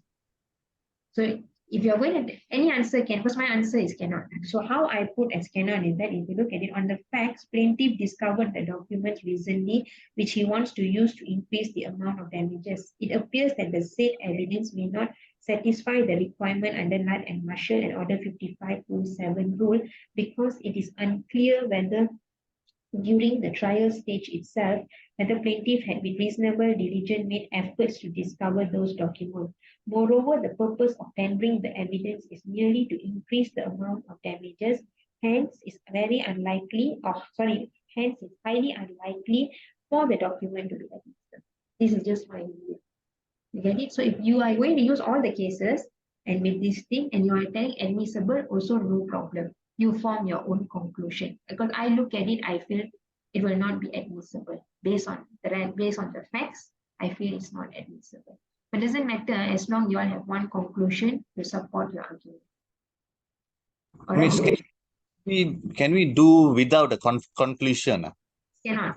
You must have a conclusion. If I've done all the sharat, everything, then I just, if plaintiff managed to fulfill the requirements, he will get something like that. So I just leave it. That means you're going to tell if plaintiff managed to fulfill 1, 2, 3. Then plaintiff will get Why you don't want to take a stand? I Right don't or want to wrong take. doesn't matter. What you see, if you don't take a stand, you are giving a view to the examiner like, oh, I'm not sure. If you take a stand, doesn't matter right or wrong because you're a student, you don't have practical knowledge, so you won't know. As long you got your Order 57, your case law in, I think you're good to go. As long you take a stand. Because Right? I feel like I don't want to take the risk actually. No, by not taking a stand, that's when you're taking a risk. Okay, okay. You understand why not? Because you won't know, you're just leaving it, okay lah, you decide lah. That's what you're doing. You get me? You're giving the examiner, if like this, like that, but I'm not sure lah. So you decide can enter, will the evidence be admissible or not? I'm not sure. So you are telling the examiner, you decide. I give you all the case law, I give you everything. Like you see, he said influence upon the decision of the case. Yes, that is his answer. So he feels that can enter anything as long you take a stand. Your So, Miss, 55 must be that. This one you cannot miss lah. Lat and Marshall you cannot miss. Lau Fusan you cannot miss. 55 rule 7. Conclusion you can differ because you're going to form your own opinion to it. You get it? Miss, since I'm doing in Vietnam, so usually in my previous papers, all the papers I used to write like plaintiff or defendant, mungkin berjaya, mungkin tidak berjaya. Is it is considered conclusion? Mungkin? No, huh?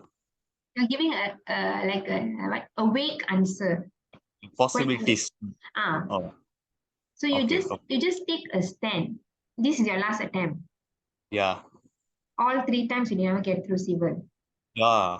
So But can you see what is the yeah, now can you see what is the error? Most likely you never take a stand. Maybe everything you know, you look at it when you are when you're talking, you know all the answers. Most of it you know lah. Correct? yeah. So you can see where's the thing. So you yourself are telling now, mungkin. So because you never take a stand, they feel that, maybe that could be one of the reason why. So, Miss, I cannot compare with other papers, is it? Because I did Sorry? this in I cannot compare with other papers, right? Because You I cannot did the compare with evidence because evidence you can goreng. Here you okay. cannot. Your criminal and your procedural paper you cannot. You must take a stand. Right or wrong, never mind. Okay, understand. But you must take a stand. You just have to imagine yourself as a lawyer. How you're going to help your client? Are you going to tell your client, okay, I give you everything, you decide? No, right? Either No, way, yeah. you need to find a way.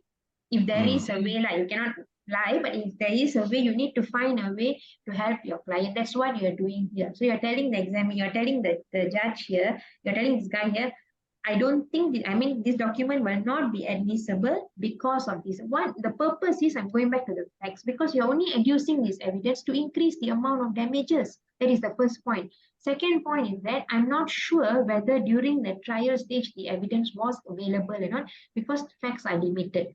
So based on this, I feel it will not be admissible.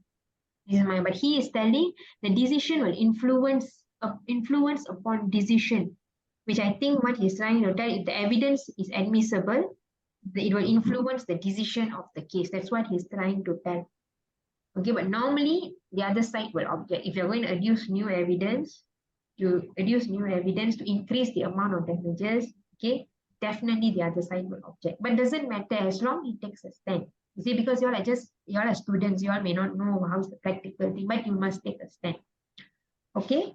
The second one, whether he has any grounds to object the notice of cross appeal filed by this one come out a few times came out already in your reason paper. Whether he has any grounds to object to the notice of cross appeal filed by the defendant. 55 Rule 8 allows a cross appeal to be filed. Okay, that one is fine. Whether he has any grounds to object. The plaintiff now, you're asking the plaintiff whether he has any grounds to object to the notice of cross appeal filed by the defendant.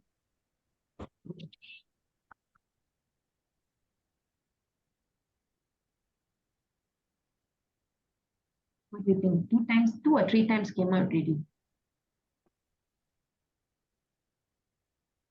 It's from a case called Kabushiki Kaisha versus Leisure Farm and Recavender Trust.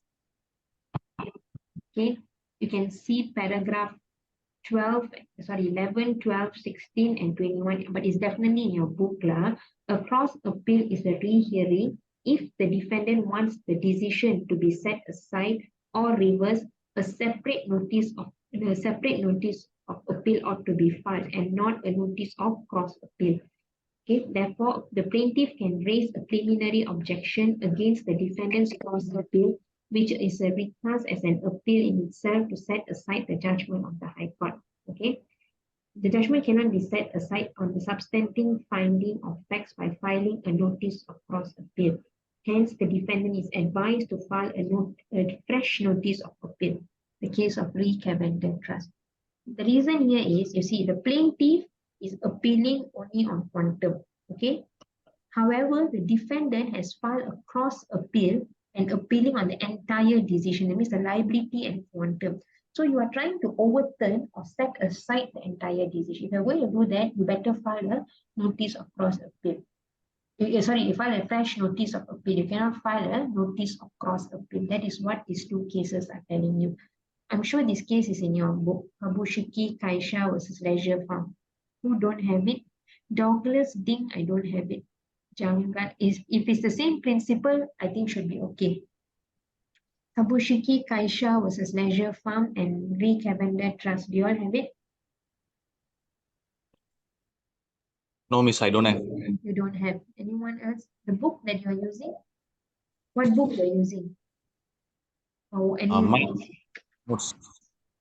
Malay notes. Okay, wait.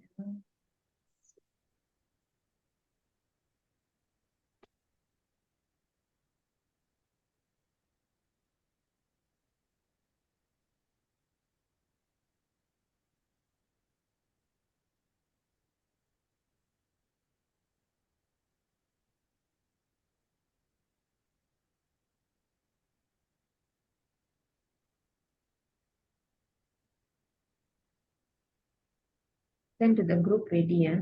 Please read paragraph 11, 12, 16, 21.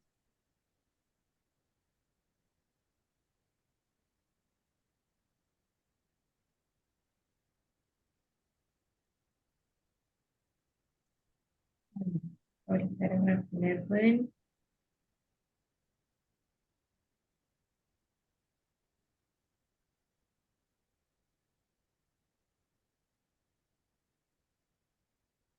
Yeah, in 21.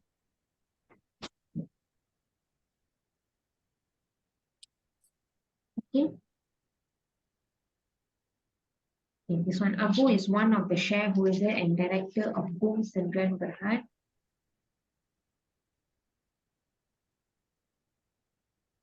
The company took a loan from a bank. As a director of the company, Abu became one of the guarantors for the repayment of the loan by the company together with other directors of the company. Abu subsequently sold his share in the company to Malik and resigned as a director of the company. One of the terms of the share sale is that Malik undertakes to request the bank to accept Malik as a guarantor in place of Abu, and that Malik will indemnify Abu for any liability arising from the guarantee. Upon completion of the sale of the shares, Malik became a director of the company, but the bank did not agree to Malik's request to accept him as a guarantor. Abu remains as a guarantor for the repayment of the loan. 7 years after the share sale was completed, the company defaulted in the repayment of the loan, and the bank sued both the company and the guarantor, including Abu. Malik was not sued. Upon being served with the writ and statement of claim, Abu entered appearance and filed and served his defense. Okay, answer all of the following questions. How can Abu seek indemnity from Malik in the legal action commenced against him by the bank?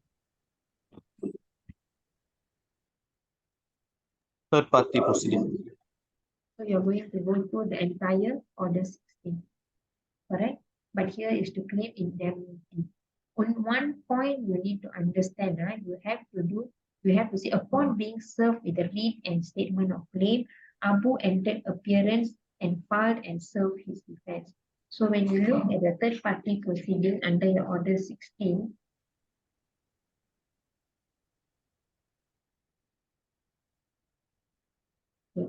order 16, rule 1, subsection 2, you have to be very clear on this thing because he have already filed his appearance and served his defense, correct?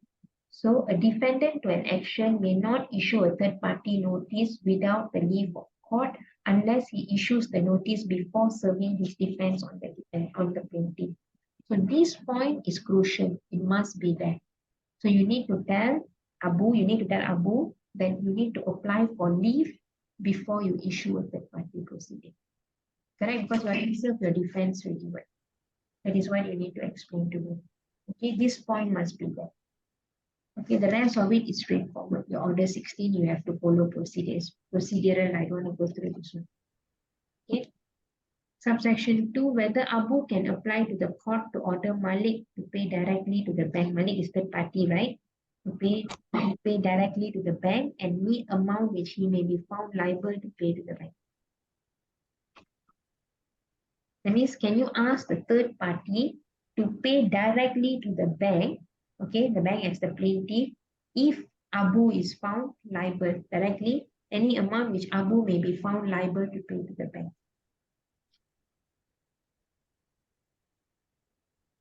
Order 16, Rule 7.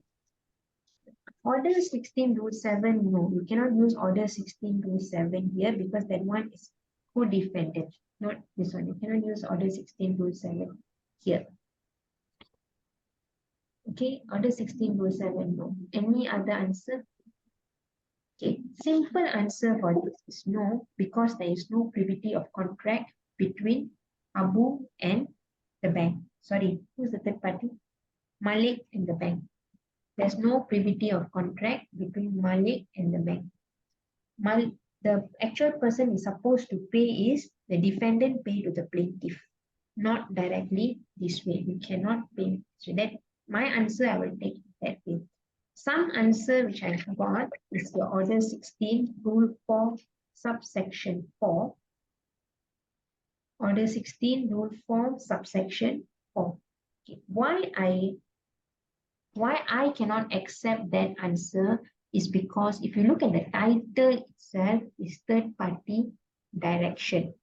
And you go to sub 4, okay, you go to sub 4, 1, 2, 3.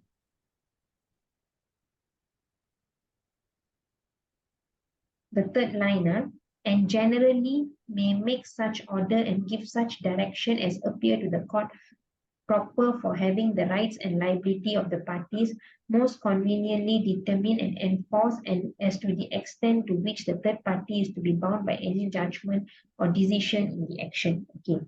Yes, it looks as though that, okay, if the court give any judgment or any decision, the third party is bound by it. Yes, I agree. That is right. Whatever decision or judgment that the court give, the third party must be bound to it, regardless of whether you have contract or no contract or whatever is a court's judgment. But this heading is coming under your direction, your third party direction. So you're using just one part of it, okay, one part of it to elaborate your answer, you understand or not? So for me, I will not agree with this answer so much, and this answer is given by someone, so I will not agree with this answer. I will go with a general term. There is no privity of contract between the parties, hence he's not entitled to pay directly to the bank. I use my case of Mat Abu bin Man. You can see the case Mat Abu bin Man. It is stated there. I cannot remember which paragraph, but it is what it is. So I'm using case law to answer.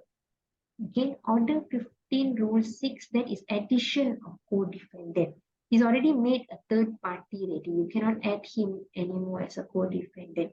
Order 15, Rule 6. Okay. Sub 3, has the limitation period set in for his indemnity claim against Malik?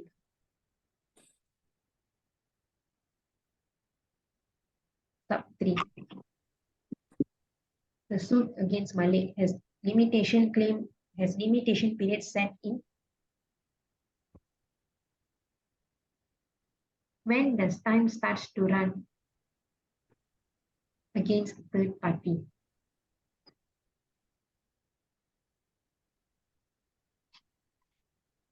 When does the time starts to run against the third party?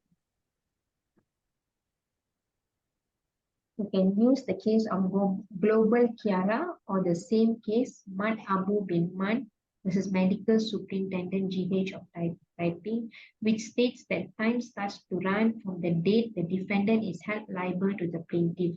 Hence, limitation period has not set in. You need to look. So that means the time starts to run against the third party only when the defendant is held to be liable to the plaintiff. That's when you can calculate your 6 years time frame. Therefore, on our facts, limitation period has not set in. I use global Kiara because it's a 2021 case, but global Kiara also referred to Mat Abu bin Man. You don't want to use global Kiara, it's okay. You just follow Mat Abu bin Man. That's fine. Because Mat Abu bin Man, I think, is inside your whatever subject guide or whatever that you are using. Okay. Okay, sub B. The plaintiff obtained final judgment against the defendant for the sum of 50,000 in June 2016. The plaintiff was unable to enforce the judgment as the defendant went into hiding sometime in July 2022. Okay, that means 12 years later, correct? 2016, 2017, 2018, 2017, 18, 19, 20, 21, 22. Okay, 6 years later, sometime in July 2022, the plaintiff managed to discover the whereabouts of the defendant who now rents a shop unit to operate a mini market. Advised the plaintiff on the procedure to be adopted to enforce the judgment against the defendant. How you're going to do this? Order 46, Miss. Order 46. What is order 46? Okay, before you go to order 46, you need to address the first part first. June 2016 to July 2022. More than 6 years, right? Correct? So Yes. more than 6 years, you cannot claim. Yeah, section 6, subsection 3, correct? Cannot claim interest. You have 12 years to enforce the judgment. Section 6, subsection 3, second limb of the Limitation Act. And if it's more than 6 years, you cannot claim interest. You can only claim the principal sum. Okay. Leave must be obtained. This is the thing that he has given. Section 6, subsection 3, Limitation Act. Second limb of your section 6, subsection 3, and your order 46, rule 2, sub 1A. After you have addressed that, then you can go to your order 46. But what is your order? What do you want to talk about your order 46?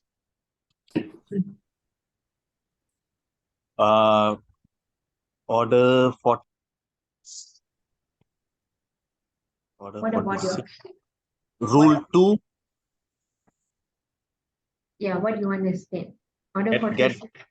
thoughts concern because more than 6 years, less than 12 years. You want to get leave, correct? To enforce the judgment. Okay.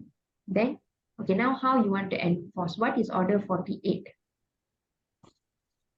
How you want to section? Okay, so you have explained all section 6, subsection 3, order 46, rule 2. You have explained the first part. Now, let's say, assuming leave has already been obtained, how are you going to enforce? What is order 48? Someone has stated it, order 48. What is order 48? So order 48 discover the defendant's property, because since in case law, he doesn't have any property, he just have the rental, the shop rental. So for the order 48 to discover his property. Judgment debtor summons. Are you going for JDS, correct? Yes. Order judgment debtor summons. Yes, only order. I will also only use order 48 only. Because here he only rents, defendant who now rents a shop unit. It's not his property, he only rents. So I can only call him, examine him, and see what he has. You see, I cannot infer garnishee, I cannot infer that, I cannot infer charging order, I cannot infer anything. Because this property is a rental property. We are not sure. So the only way is you need to call him and examine him. So we go for judgment debtor summons.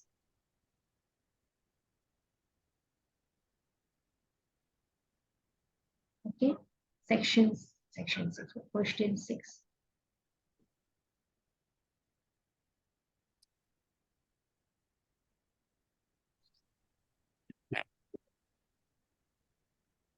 Okay. A beneficiary under a trust filed a writ action against the trustee alleging breach of trust. The trustee, the trustee upon reading the SOC took the view that the allegation in respect of breach of trust are too brief and also vague. Advised the trustee on the procedural steps he should take to obtain more details of the allegation of breach of trust and the principle adopted by the court when deciding the issue. So it's not clear. So what must you do? In Rule 12. Order 18, Rule 12. Order 18, yeah. Order 18, Rule 12. Applying for what? Sub 1. Order 18, Rule 12, Sub 1. Applying for what? Sub 3, Sub 4, and Sub 6. Order Okay, 18, Rule 12. Wait, Rule first you 12. go back. No, what you are asking, what you want first. You're asking for further and better particulars, correct? Yes. Okay, so when you're asking for further and better particulars, how you start off first? Order 18, Rule 12, subsection 1. Okay. 1. Then you go, you apply by way of a formal letter. Order 18, Rule 12, subsection 6. Okay. Okay. Then particulars requested or order shall be supplied in accordance with Form 31, Order 18, Rule 12, subsection 7. If the request is refused or insufficiently answered, application to court by inter partes notice of application and enclose a copy of the request letter. That is your Order 18, Rule 12, subsection 7.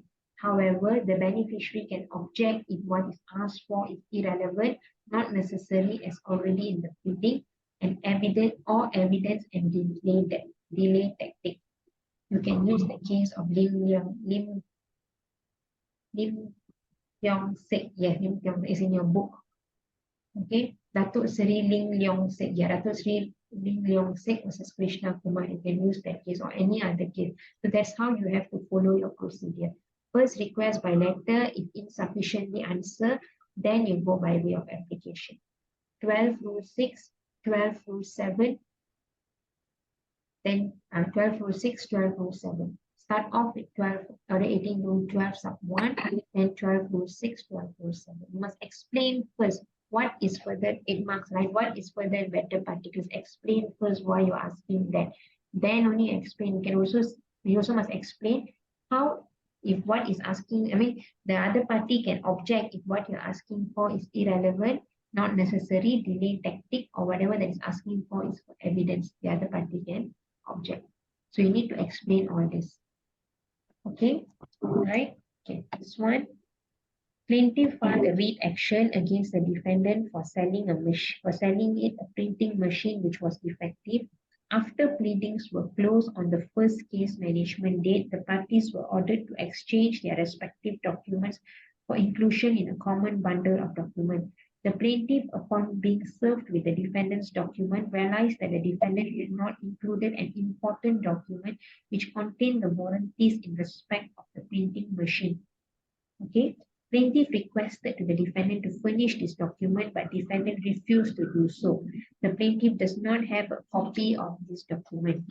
Advise the plaintiff on the procedural steps it should take to compel the defendant to produce the said document and the principle which the court adopts in an application of this nature. Order 24, Rule 7. Stated. Anyone else? Order 24, Rule 7. Order 24. Order 3. Order 24, Rule 7. What you're saying? Order 24, Rule? Rule 3, miss. Rule 3 is an order for discovery. Correct? Now what he's asking for, I want a specific document. I want what document is clearly he has stated, I only want the discovery. With the defendant's document, realized that defendant had not included an important document which contained the warranties in respect of the printing machine.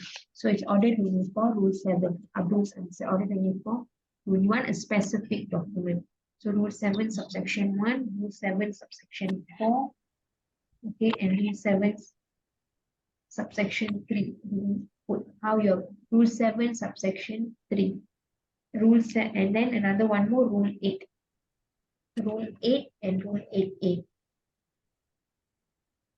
where the order for discovery can only be ordered if it's necessary and the duty to discover continues throughout the proceeding.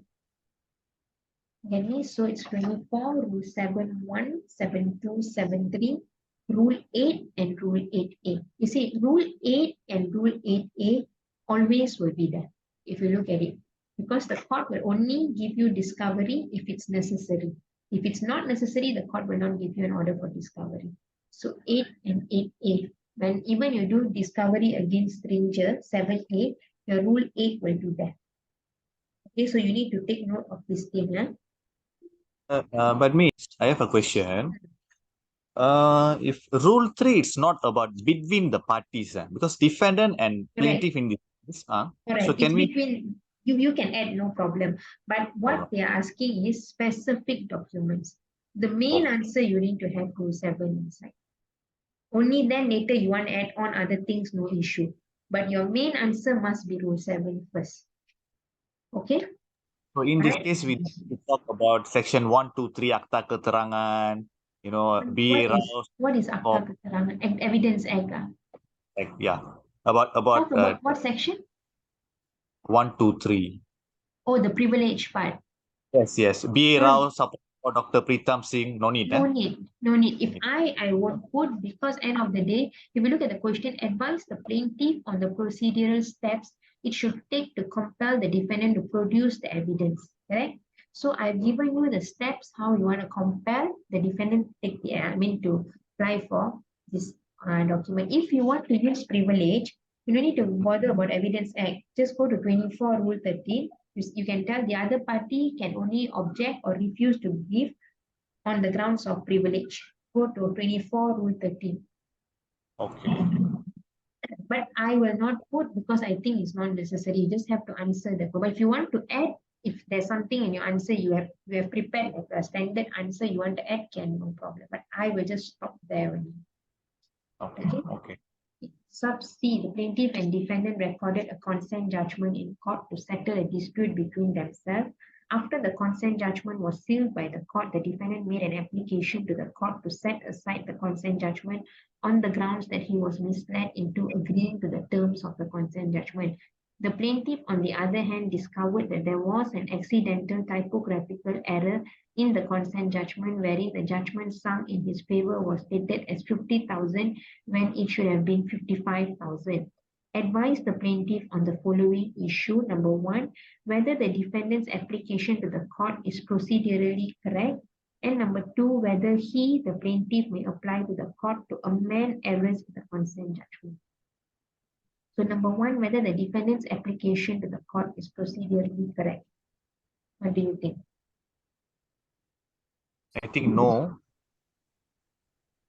Why? Because a court will act as a function officio. No. You see, the defendant made an application to court to set aside the consent judgment. So a consent judgment works as a contract. Okay. Right? It's agreed between two parties. That's when you enter into a consent judgment. But he's telling that he was misled into agreeing to the terms of consent judgment. So he's applying to court to set aside whether the application is procedurally correct or not. So you have to explain, can he do so or not? Can he set, that means on what grounds can you set aside a consent judgment? That is what the question is asking you. Okay. So what are the grounds to set aside a consent judgment? Anyone? So if you look at the case of Badiadin and Stone Master Corporation, states that a consent judgment cannot be set aside unless there are special circumstances that is shown, i.e. there is illegality, lack of jurisdiction and fraud, mistake and a total failure of consideration, or there is no free consent given. Only on these these 5 grounds you can set aside a consent judgment. So on the facts, the defendant states that he was misled into entering into the consent judgment, which means that he was induced or by mistake entered into the consent judgment. Hence, this is one of the grounds to set aside the consent judgment. So you need to you must understand a consent judgment is similar like a contract. So here he's telling that I'm misled into entering into the consent judgment. So that means why I was misled. Either I was induced or by way of a mistake. So that is why I'm saying yes, defendant says he was misled into agreeing into a consent judgment, which means he was induced or by mistake entered into a contract. Hence, this is one of the grounds to set aside the PJ.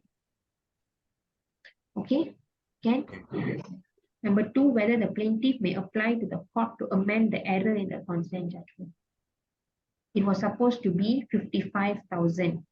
In fact, it's supposed to be 55,000, but it is stated as 50,000. So what can you do? So if my means can do Sorry? order 20 rule 11. Order 20 rule 11 to amend. If there is a minor error means can amend, like Cuttle and Cuttle, case Cuttle and Cuttle. So here a minor error, don't have minor error. This is minor error.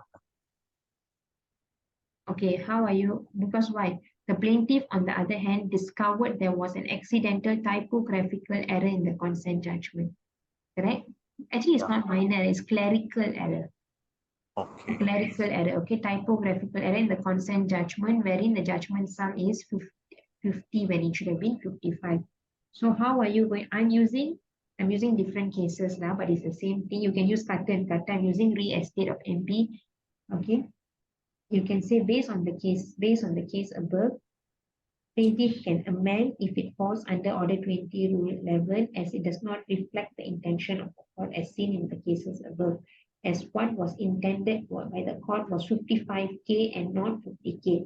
The procedure to amend is by way of notice of application supported by affidavit, Order 32 Rule 1. You have to put your procedure to amend. So you just put Order 20 Rule 11, you explain, then you never put your procedure, not correct. So you have to put your procedure to amend. Okay? But Sorry? Philip secretary. Case. Philip security. Any case under Order 20 Rule 11, if it's there, no issue. You can use any case. Like even I have 3 different, why I don't want to tell is because the cases are different from yours. I have Tan Han Kwan, I have Lim Su Sing, I have re-estate of MB, I have other cases. So I only want to use a case which I think similar to the rest of you. So if you security, that's fine. Is about excessive amount. Is it we can use the case for this fact excessive amount? What is the principle? What is the principle there? What is the judgment? What did the judge held in that case? I can't recall, but excessive amount. The judge has excessive amount, but still can do the amendments. Under Order 20 Rule 11. Yeah. Then the principle is the same. As long the principle is the same under Order 20 Rule 11, excessive amount, the judge allowed the amendment under Order 20 Rule 11, then your fact, it mirrors the thing. No issue. Okay. 7A, the plaintiff filed a writ action in thought of defamation against 3 defendants after he served the writ on the first defendant, but before the first defendant filed his defense, the plaintiff discovered that the first defendant was sued in the wrong capacity. The amendment to the writ is necessary to alter the capacity of the said first defendant. After service of the writ on the second defendant and after the second defendant had filed his defense, the plaintiff discovered he had omitted certain relevant facts in the statement of claim. Hence, an amendment of the statement of claim is required in respect of the second defendant. Sorry.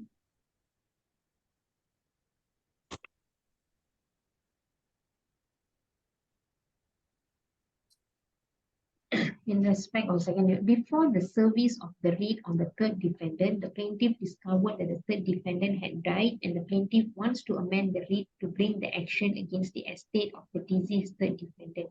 Advise the plaintiff if the proposed amendment will be allowed by the court and also state the procedure which is to be adopted in respect of the proposed amendment if permissible.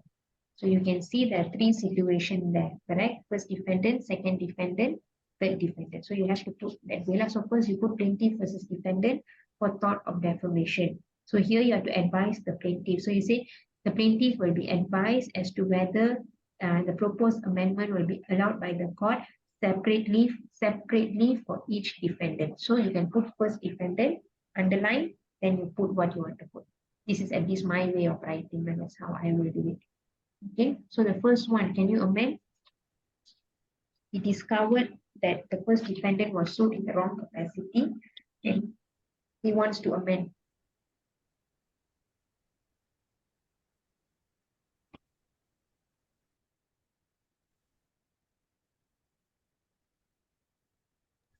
Rule 1. 20 Rule 1. Can you amend? Can miss.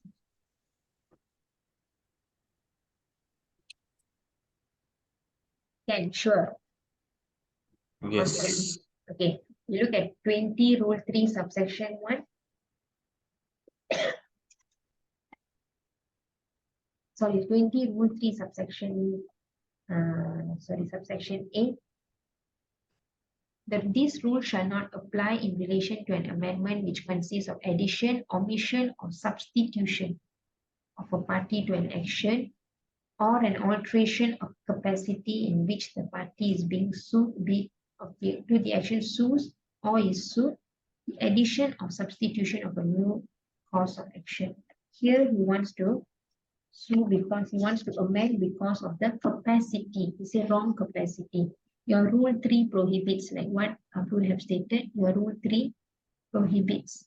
You don't have to use the clause of pleading part because your Order 18, your Order 20 Rule 1 read together with your Order 20 Rule 1 sub 3 prohibits amendment or substitution. So you cannot amend because amendment is to capacity. Please put a star for this question.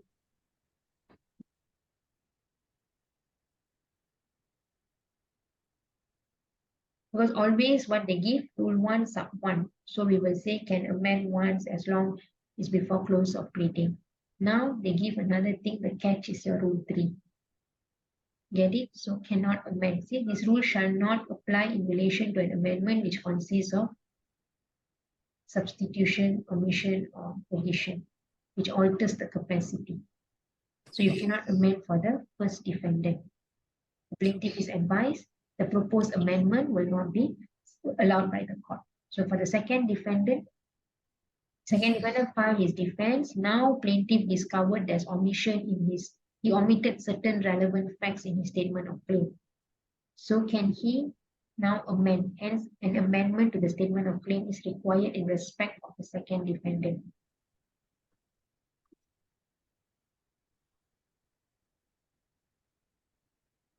Once your statement Order 18, this is the answer for Abdul is given an answer, Order 18 to 20. That is your sub 1.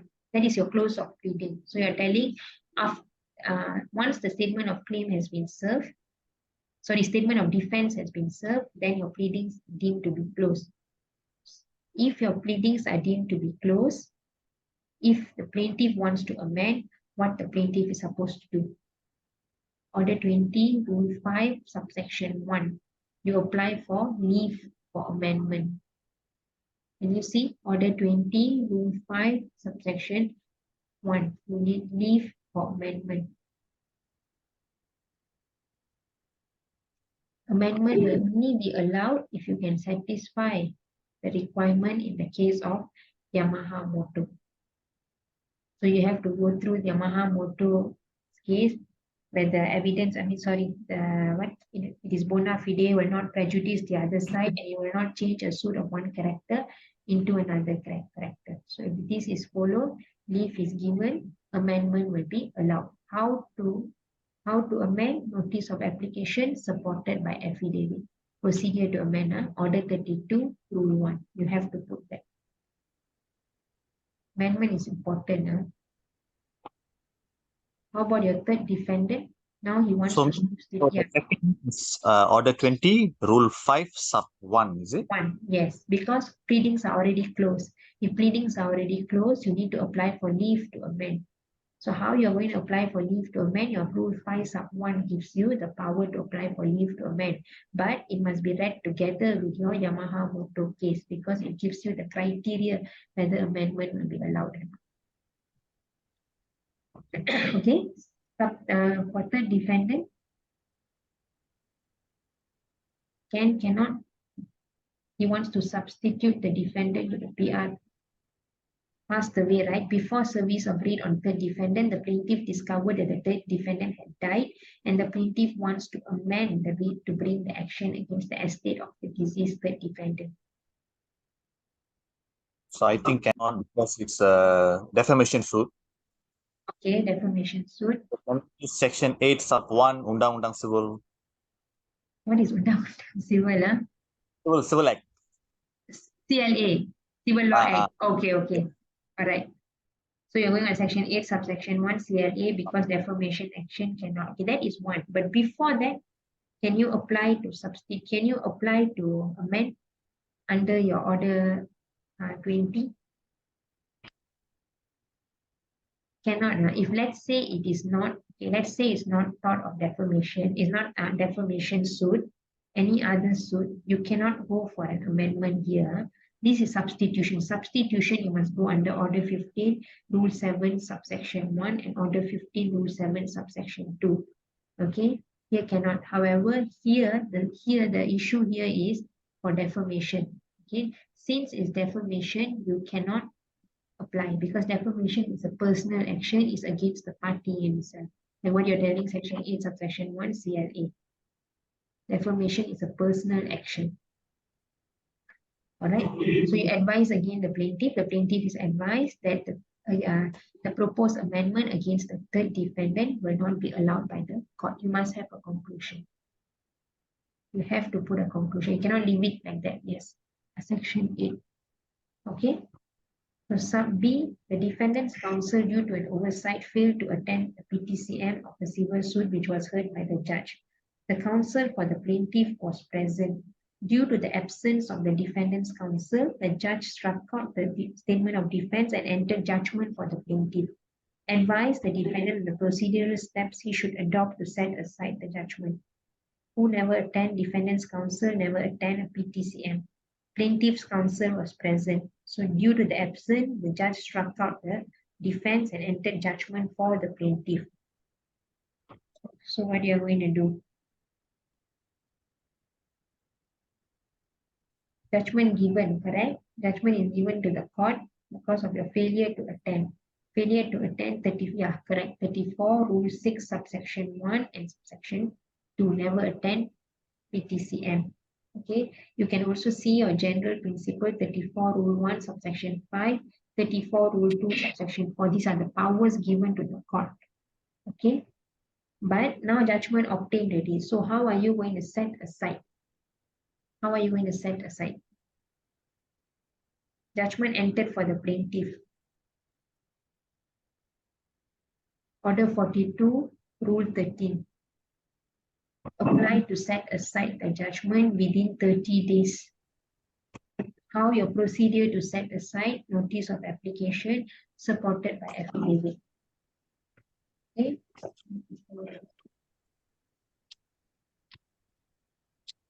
34 Rule 6. Yeah, 34 Rule 6. The specific provision for PTCM is 34 Rule 6 subsection 1, 34 Rule 6 subsection 2.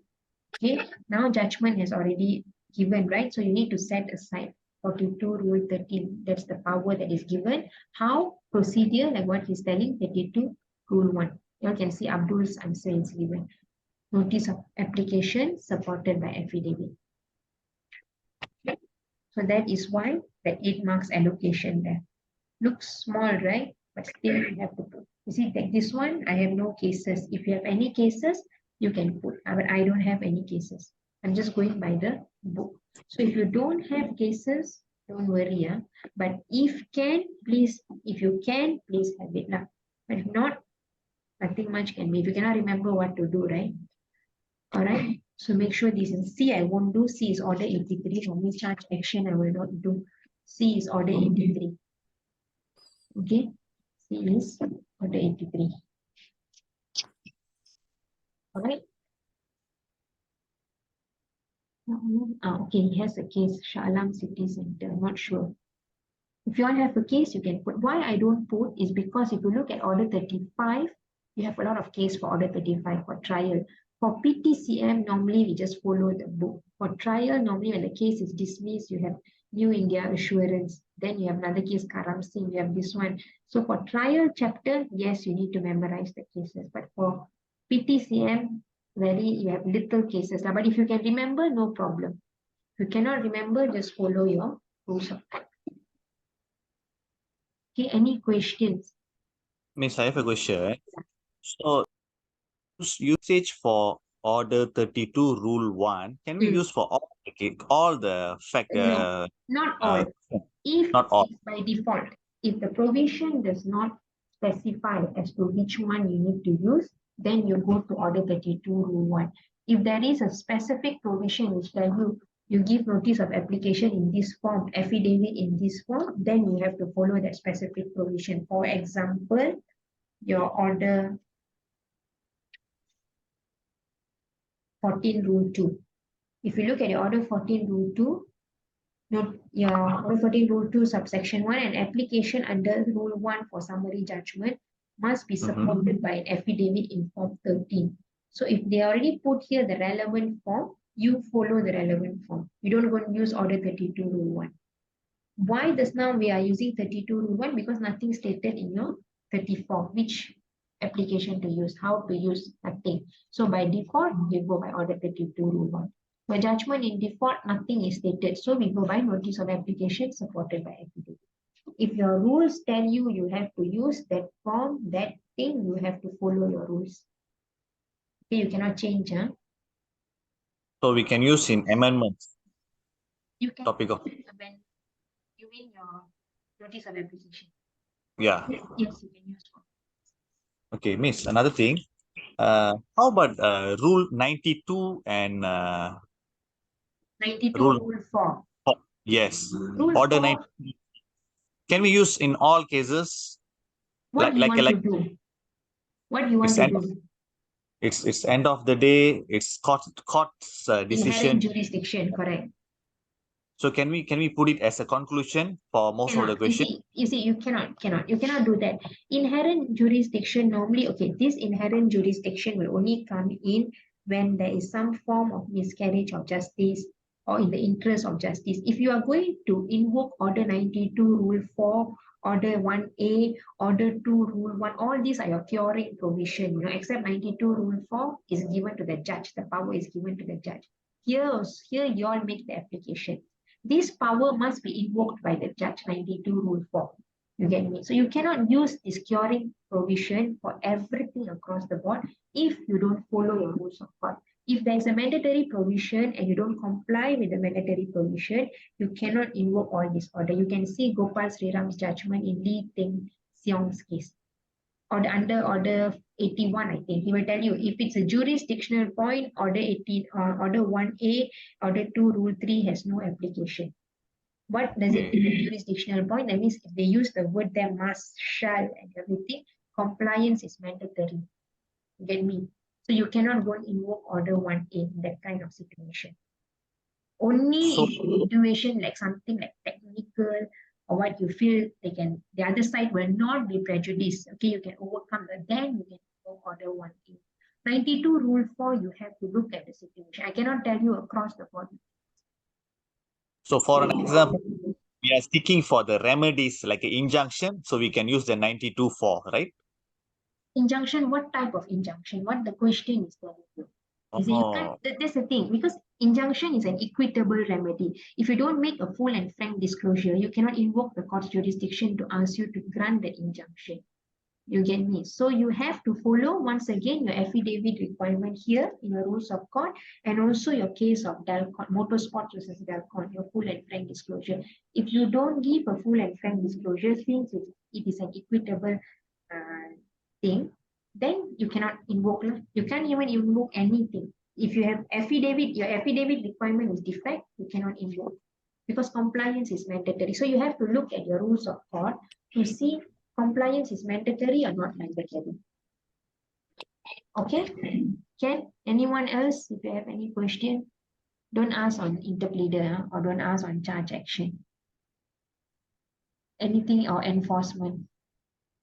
Because all this is in the book. Everything is statute based. You just have to open, copy only. So that is why I don't like to do this. Anything else? Because most of you are not taking the paper. Only you are taking the paper. The rest of them, I think, next year. Yes. So Right? we need all the topics, Miss. So do you have any Sorry, what do you say?